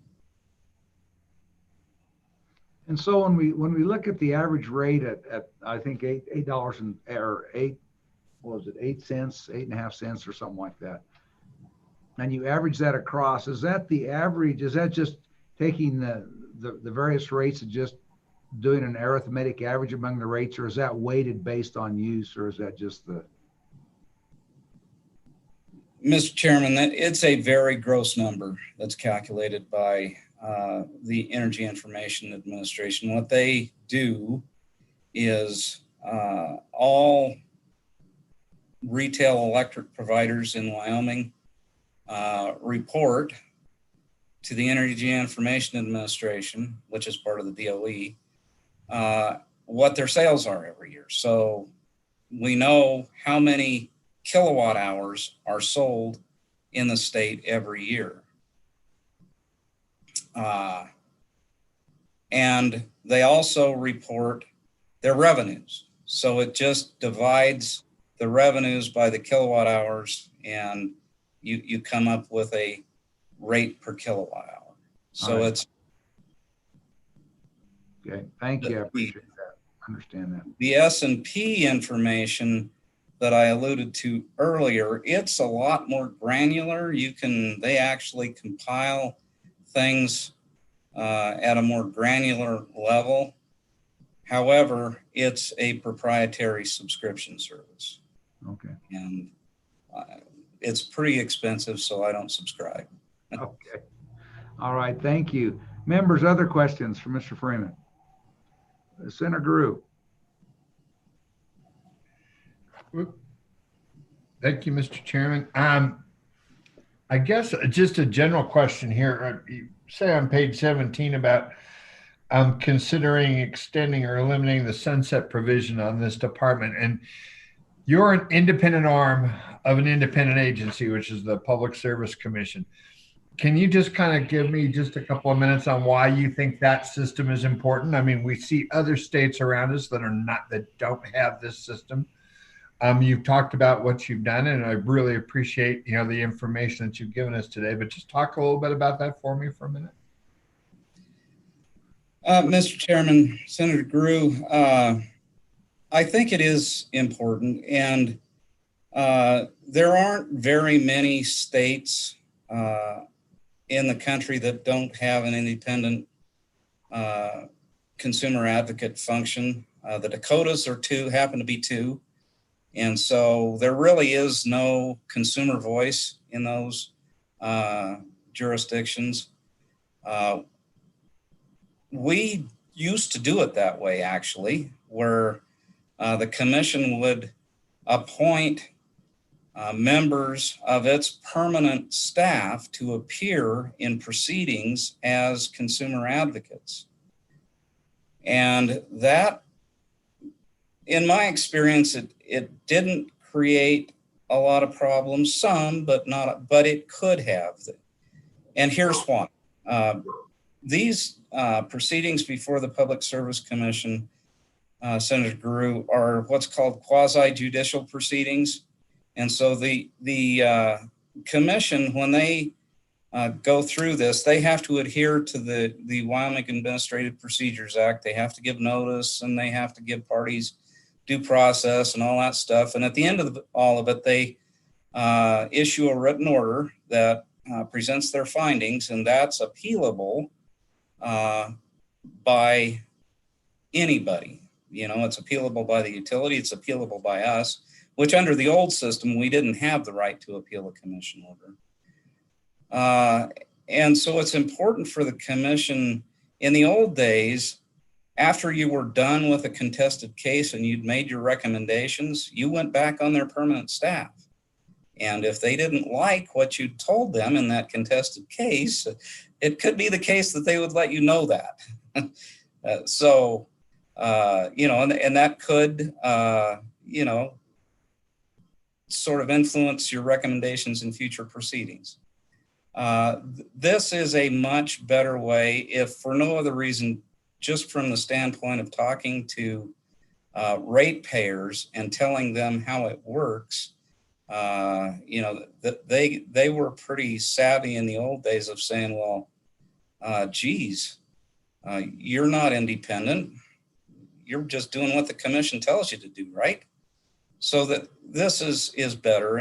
And couple that with the fact that the statute does give us the authority to appeal commission decisions, which I use very judiciously. I have that authority, but I've only used it once. I hope that helps. Yes, it did. And if I can follow up, and just one more, because I know someone will read this somewhere and ask me. You testified that we've saved over $170 million in rates over some past period, and that but 120 million of that was for industrial customers and the rest was for residential customers. The reason for that is because of the disparity of residential customers and industrial customers in their usage. It's not for any other reason, correct? Mr. Chairman, Representative or Senator Guru, that is correct. That is because the industrial customers use 70% of the energy. I know someone had asked me that, so I just wanted to make sure I was right in the answer. Thank you, sir. Appreciate it. Thank you, Mr. Chairman. You're welcome. Anybody else? Anybody else? Okay, Mr. Freeman, thank you very much. We appreciate your time and attendance today and your patience with our questions. A lot of us don't know very much about rate making or public utilities or the Office of the Consumer Advocate. And so we appreciate that. Representative Barlow, Mr. Vice Chairman. Thank you, Mr. Chairman. So I just have one final question. Besides the sunset date on the current Office of Consumer Advocate, is there anything, power or responsibility, authority that you think would be beneficial? You don't have to answer it now, but if you do have an answer, that's great. If you want to give it some thought and get back to myself or the chairman, that would be helpful. So any thoughts on that besides the continuing authority? Thank you. Thank you, Mr. Freeman. Mr. Chairman, Mr. Vice Chair, thank you very much, sir. And I will consider that. And I've been scratching my head, actually, because that was one of the things that the LSO told me that you were interested in knowing what other things we might need. And I will let you know. I will tell you, though, that one thing that has been very helpful that you did provide not only us, but the commission, and I think the ratepayers of the state of Wyoming. A couple of years ago, we brought a bill for you to consider from the Office of Consumer Advocate to require the utilities to file a CPCN application. That's the Certificate of Public Convenience and Necessity application that they have to file with the commission and get approval before they build anything. Before 2018, they only had to do that for facilities that they built in state. Well, a lot, as we talked about today, Rocky Mountain Power builds a lot of stuff in other states that finds its way into our rates, and vice versa. We build stuff here that finds its way into their rates. But one of the things that the legislature, one of the tools that the legislature gave us a couple of years ago was the requirement that utilities have to file for a certificate of public convenience and necessity to build facilities in other states if they will be included in the rates paid by Wyoming customers. So that is very helpful in being able to see the whole picture and not just what's in Wyoming, because these are systems that we have to review and not just individual substations and transmission lines and generators. So thank you for that. As for anything else, I will certainly think about that and take it up with my crew. And if there's anything that I think we need, I won't hesitate to bring it to your attention. Okay, thank you. Thank you. Anything else from any of the other members? Anything else from any of the other members? There being none. Mr. Freeman, thank you for your attendance today. We appreciate you, and Godspeed on the work you're doing. Thank you, Mr. Chairman. It's been an honor. Thank you. So I guess, why don't we go ahead, is there any public, there's no public comment out there on this, is there, Abby? Abby stepped away. Chairman, Mr. Chairman, I'm still here. Oh, okay. Oh, okay. Sorry, Abby. Who's keeping track of if there's any public comment? There's no one on the Okay.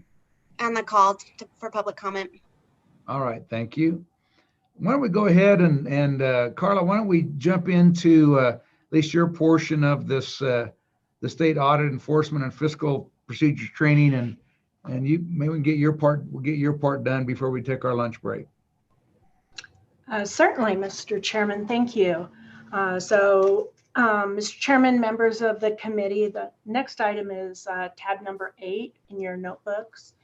And I'm going to talk about state audit enforcement and review a little bit about the fiscal procedures training. First, I'll summarize the brief that Abby and I prepared for you on statutory enforcement measures in other states. And then we'll have the Department of Audit, public officials, public funds officials here and available to answer your questions at 1 o'clock. Afterwards, we'll also have representatives from other county officer associations and a couple of county commissioners here to discuss not only fiscal training needs and how that's going, but also talk about audit compliance. And as always, the state auditor and the deputy state auditor will be available for your questions as well. So during our August meeting, you, as a committee, requested staff provide this information as to enforcement statutes and options in other states, because we have experienced about 2 specific different types of enforcement problems here in Wyoming. The first is requiring compliance with actual reporting or providing and filing the materials that are required or having the audits completed. The second one is actually requiring the compliance with the audit findings.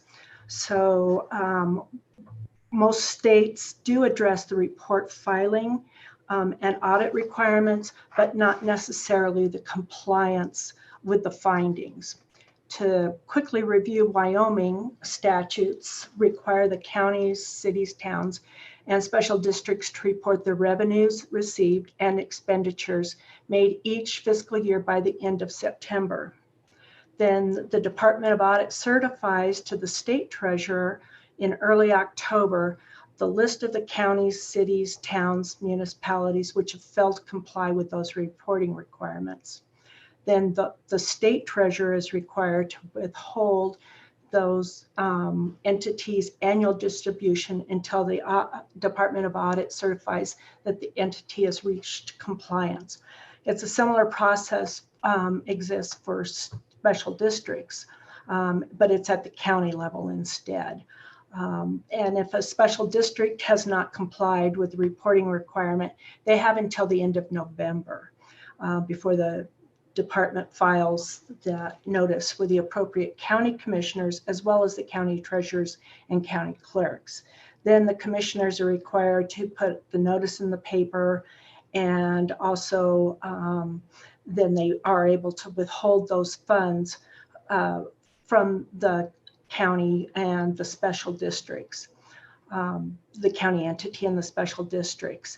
The one issue that that we found, according to the Department of Audit and their information they provided us, was they said that withholding tax revenue and disbursement funds from the taxing entities was very successful in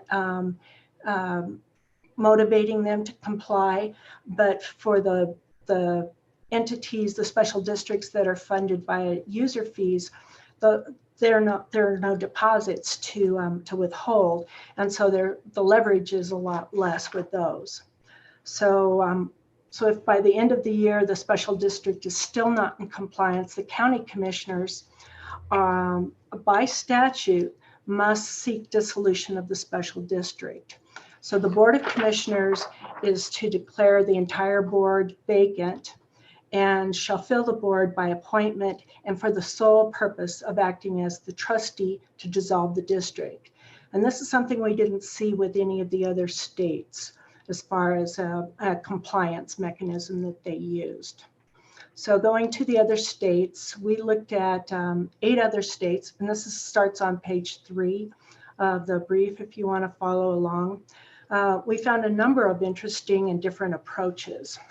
So we'll start with Arizona, but first of all, all of them have an audit or financial review reporting requirement for the municipalities, the counties, the political subdivisions, and special districts.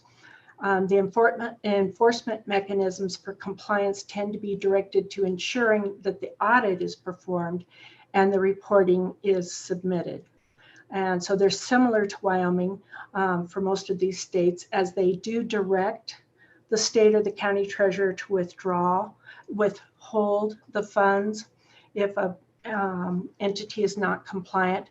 They also publish a notification in a local newspaper of the non-compliant district, and then they make them pay for that publication. And they also have the ability to contract out an audit, and that is to be completed at the expense of the non-compliant district. Looking at Arizona, Montana, and Nebraska, they actually permit their citizens to take action in court to compel the compliance with the law and assess the attorney's fees and costs to the public entity should the court find the entity in violation of law. Nebraska even makes its municipal officers, so like the board of directors, personally liable for the non-compliance rather than the entity itself. So dissolution of the districts does not appear as an option for non-compliant special districts in other states. Regarding the compliance with the actual findings, Montana is the only state that actually requires non-compliant entities to develop a corrective action plan and work with the state's Department of Audit to comply with each of those recommendations. So again, starting with Arizona, They require their political subdivisions, which includes, of course, the counties, municipalities, to file annual reports. And failure to do so may result in the Attorney General of the state filing a court petition to compel the political subdivision to comply with the state statutes. And the Attorney General may also apply for what is called injunctive relief with special action proceedings, in addition to all other penalties and other remedies prescribed by law. So this also includes the special taxing districts, and where Arizona districts are supposed to make an annual report. And if they have not filed their financial review, then any taxpayer from that district residing in the district or a board of supervisors or the county treasurer may petition the court to show cause as to why the district did not submit the required audit or financial review. If the district fails to show cause, the court can then order the district to submit the audit or financial review within 10 days of the judgment being entered. The court may also award petitioning entity, including the resident taxpayer, reasonable attorney fees and costs associated with bringing the action. If we move to Colorado, which requires the governing body of each local government to submit an annual audit of their financial statements, if the local government has not filed with the state auditor within 3 months of the required time period, the state auditor can do one of two things. They can contact the county treasurer and prohibit the release of funds or any monies to the local government until it submits the report, or they can cause an audit to be made at the expense of the local government. But if the entity has submitted their audit or their financial documents, but they're not complying with the reporting requirement, and those corrections are not made within 90 days from the date of the statement of deficiencies, at the end of 12 months or the end of the fiscal year, the local government and state auditor can proceed as if no report had been filed. So they can go back, and even though they were receiving their funds because they had filed the audit, they go back and they can still withhold those funds or require another audit. Iowa statutes require the local governments to undergo an annual audit based in part on their revenues and expenditures. Hey, So, excuse me, Carla, on going Certainly. back on the last thing you said there, I think it was when we were talking, we were talking about in Colorado about the state auditor finds the local government has submitted a report but not complied with reporting requirement, provides a special district with a statement of deficiencies. So it's not, they're not saying that there were deficiencies in, they're just talking about deficiencies in reporting, I think. What kind of, I mean, if they filed the report, but how, I mean, what kind of deficiencies would you know, what kind of deficiencies that they would be talking about in this regard? I guess if they filed the report, but it was zeros that they didn't report, but do you have any idea what those deficiencies might be? Chairman Perkins, just based upon my discussions with the Department of Audit and their reporting requirements, sometimes there are internal checks where they're supposed to, the entities are supposed to provide proof that certain balances match, or there could be other aspects of that that are not full audits, but internal checks that may be not performed, and that would be a deficiency. But I can certainly look into that for you if you would like. So, and what I'm trying to do is figure out if the deficiencies that they're talking about in Colorado, which have you know, pretty significant effects, are those just deficiencies in that the report is not complete, or is it deficiencies like some of the ones that we've talked about specifically, where we wrote letters and inquired about certain deficiencies, whether it was, hey, you weren't providing you weren't substantiating your reimbursement for expenses with appropriate receipts or statements by the employee who was reimbursed. Are those the types of deficiencies we're talking about, or is it a deficiency in reporting? Mr. Chairman, if I can cut in, I do believe in Colorado, they have rules on what needs to be included in the report, and the deficiencies was whether you met those rules. So it is in terms of, do you have all the components of the report? Are you sending in all the information? We didn't dig deeper than what's in the statute though. So I don't know exactly what they're looking at. We could find out for you though. Yeah, if you could, I'd be interested in that. I'm just wondering. I mean, that would be kind of interesting if, because we're getting these audit reports back that list all these deficiencies, and some people are complying and some people aren't, and some people are responding, some people aren't. And yeah. I'm just wondering. So, and then necessarily, maybe if they have to report on the next year what those deficiencies. I don't know, but yeah, just see if you can flesh that out a little bit for us and see if there's what that is and what they're doing there. That one just kind of caught my eye. Thank you. Mr. Chairman, I do believe it's with the report itself, not with the actual content of the report. Okay. But we found in doing the survey, a lot of the states use similar language and they mean different things. So even talking about political subdivisions in Arizona, when you go to the definition of that in their statutes, it's only the cities. And then they have special taxing districts, which are completely separate. So though we're trying to kind of massage the language here, but also keep with what the statutes are saying. Okay, thank you. Okay, Carla. Thank you, Mr. Chairman. Next, if we look at Idaho, the entities that are non-compliant in filing their information are notified by their legislative service office and have 30 days to submit the information to the office. Or that they comply, or other action will be taken. And we weren't, it wasn't clear exactly what action would be taken, but those are the financial arms of the Legislative Service Office.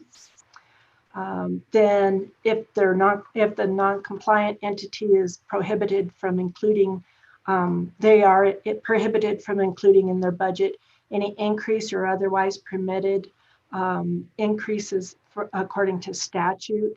Idaho is also very concerned about notifying the entities, notifying the budget people if they're going to have an increase in any sort of their budgets. And if they exceed their budget limitations, that's a large issue with the state of Idaho. For the non-taxing districts and municipalities, they'll notify the local boards of commissions of the non-compliance. And then the boards of commissions can determine the appropriate compliance measures, including requiring the entity's governing body meet with the Board of County Commissioners. And there, the Board of County Commissioners shall require the compliance by the entity. So that makes the compliance fall on the county commissioners. They also can assess a non-compliance fee for the entity, and that's not to exceed $5,000. And that's deducted from the any distributions of taxes or from the fees or assessments collected. And they may also initiate a special audit to be conducted at the cost of the at the expense of the entity. If we go to Montana, if a political subdivision fails to file the required report within 60 days, the department may order a stoppage of the financial assistance, as we've seen with the other states, and they may charge the entity with a late payment penalty. If the report or the fee is more than 180 days delinquent, the department not only provides the public notice of delinquency, there's also a fine of not more than $100 for delinquent fees or reports. So that's another monetary enforcement measure that they're taking. Upon receipt of the audit report, the governing body of the local entity has 30 days to review the recommendations and findings and submit a detailed corrective action to the department. And those corrective action disputes have to be resolved by both parties. So it's a little bit more of an interaction and interplay to probably come to some sort of mutual agreement or understanding on what is required. And they can have a conference to resolve those significant findings or to implement the corrective measures. Otherwise, they'll be have their financial assistance withheld. So in cases of a non-performance of the duty of an officer, the Attorney General or a county or city or town attorney, as provided, can bring suit or prosecute the case, and that will be at the expense of the local government entity as well. So if the local government fails to file their financial audit report within 2 years, the residents or the taxpayers of the district can bring legal action. So they've got a full 2 years, but we've seen with some of our audits that they go way past 2 years. So, and so that the local government's fiduciary requirements are what they were filing against. And the private party, if the private party prevails, then the court must award attorney's fees and costs. Then if we go to Nebraska, the statute requires the state auditor to review the audits and ensure they comply with the minimum standards.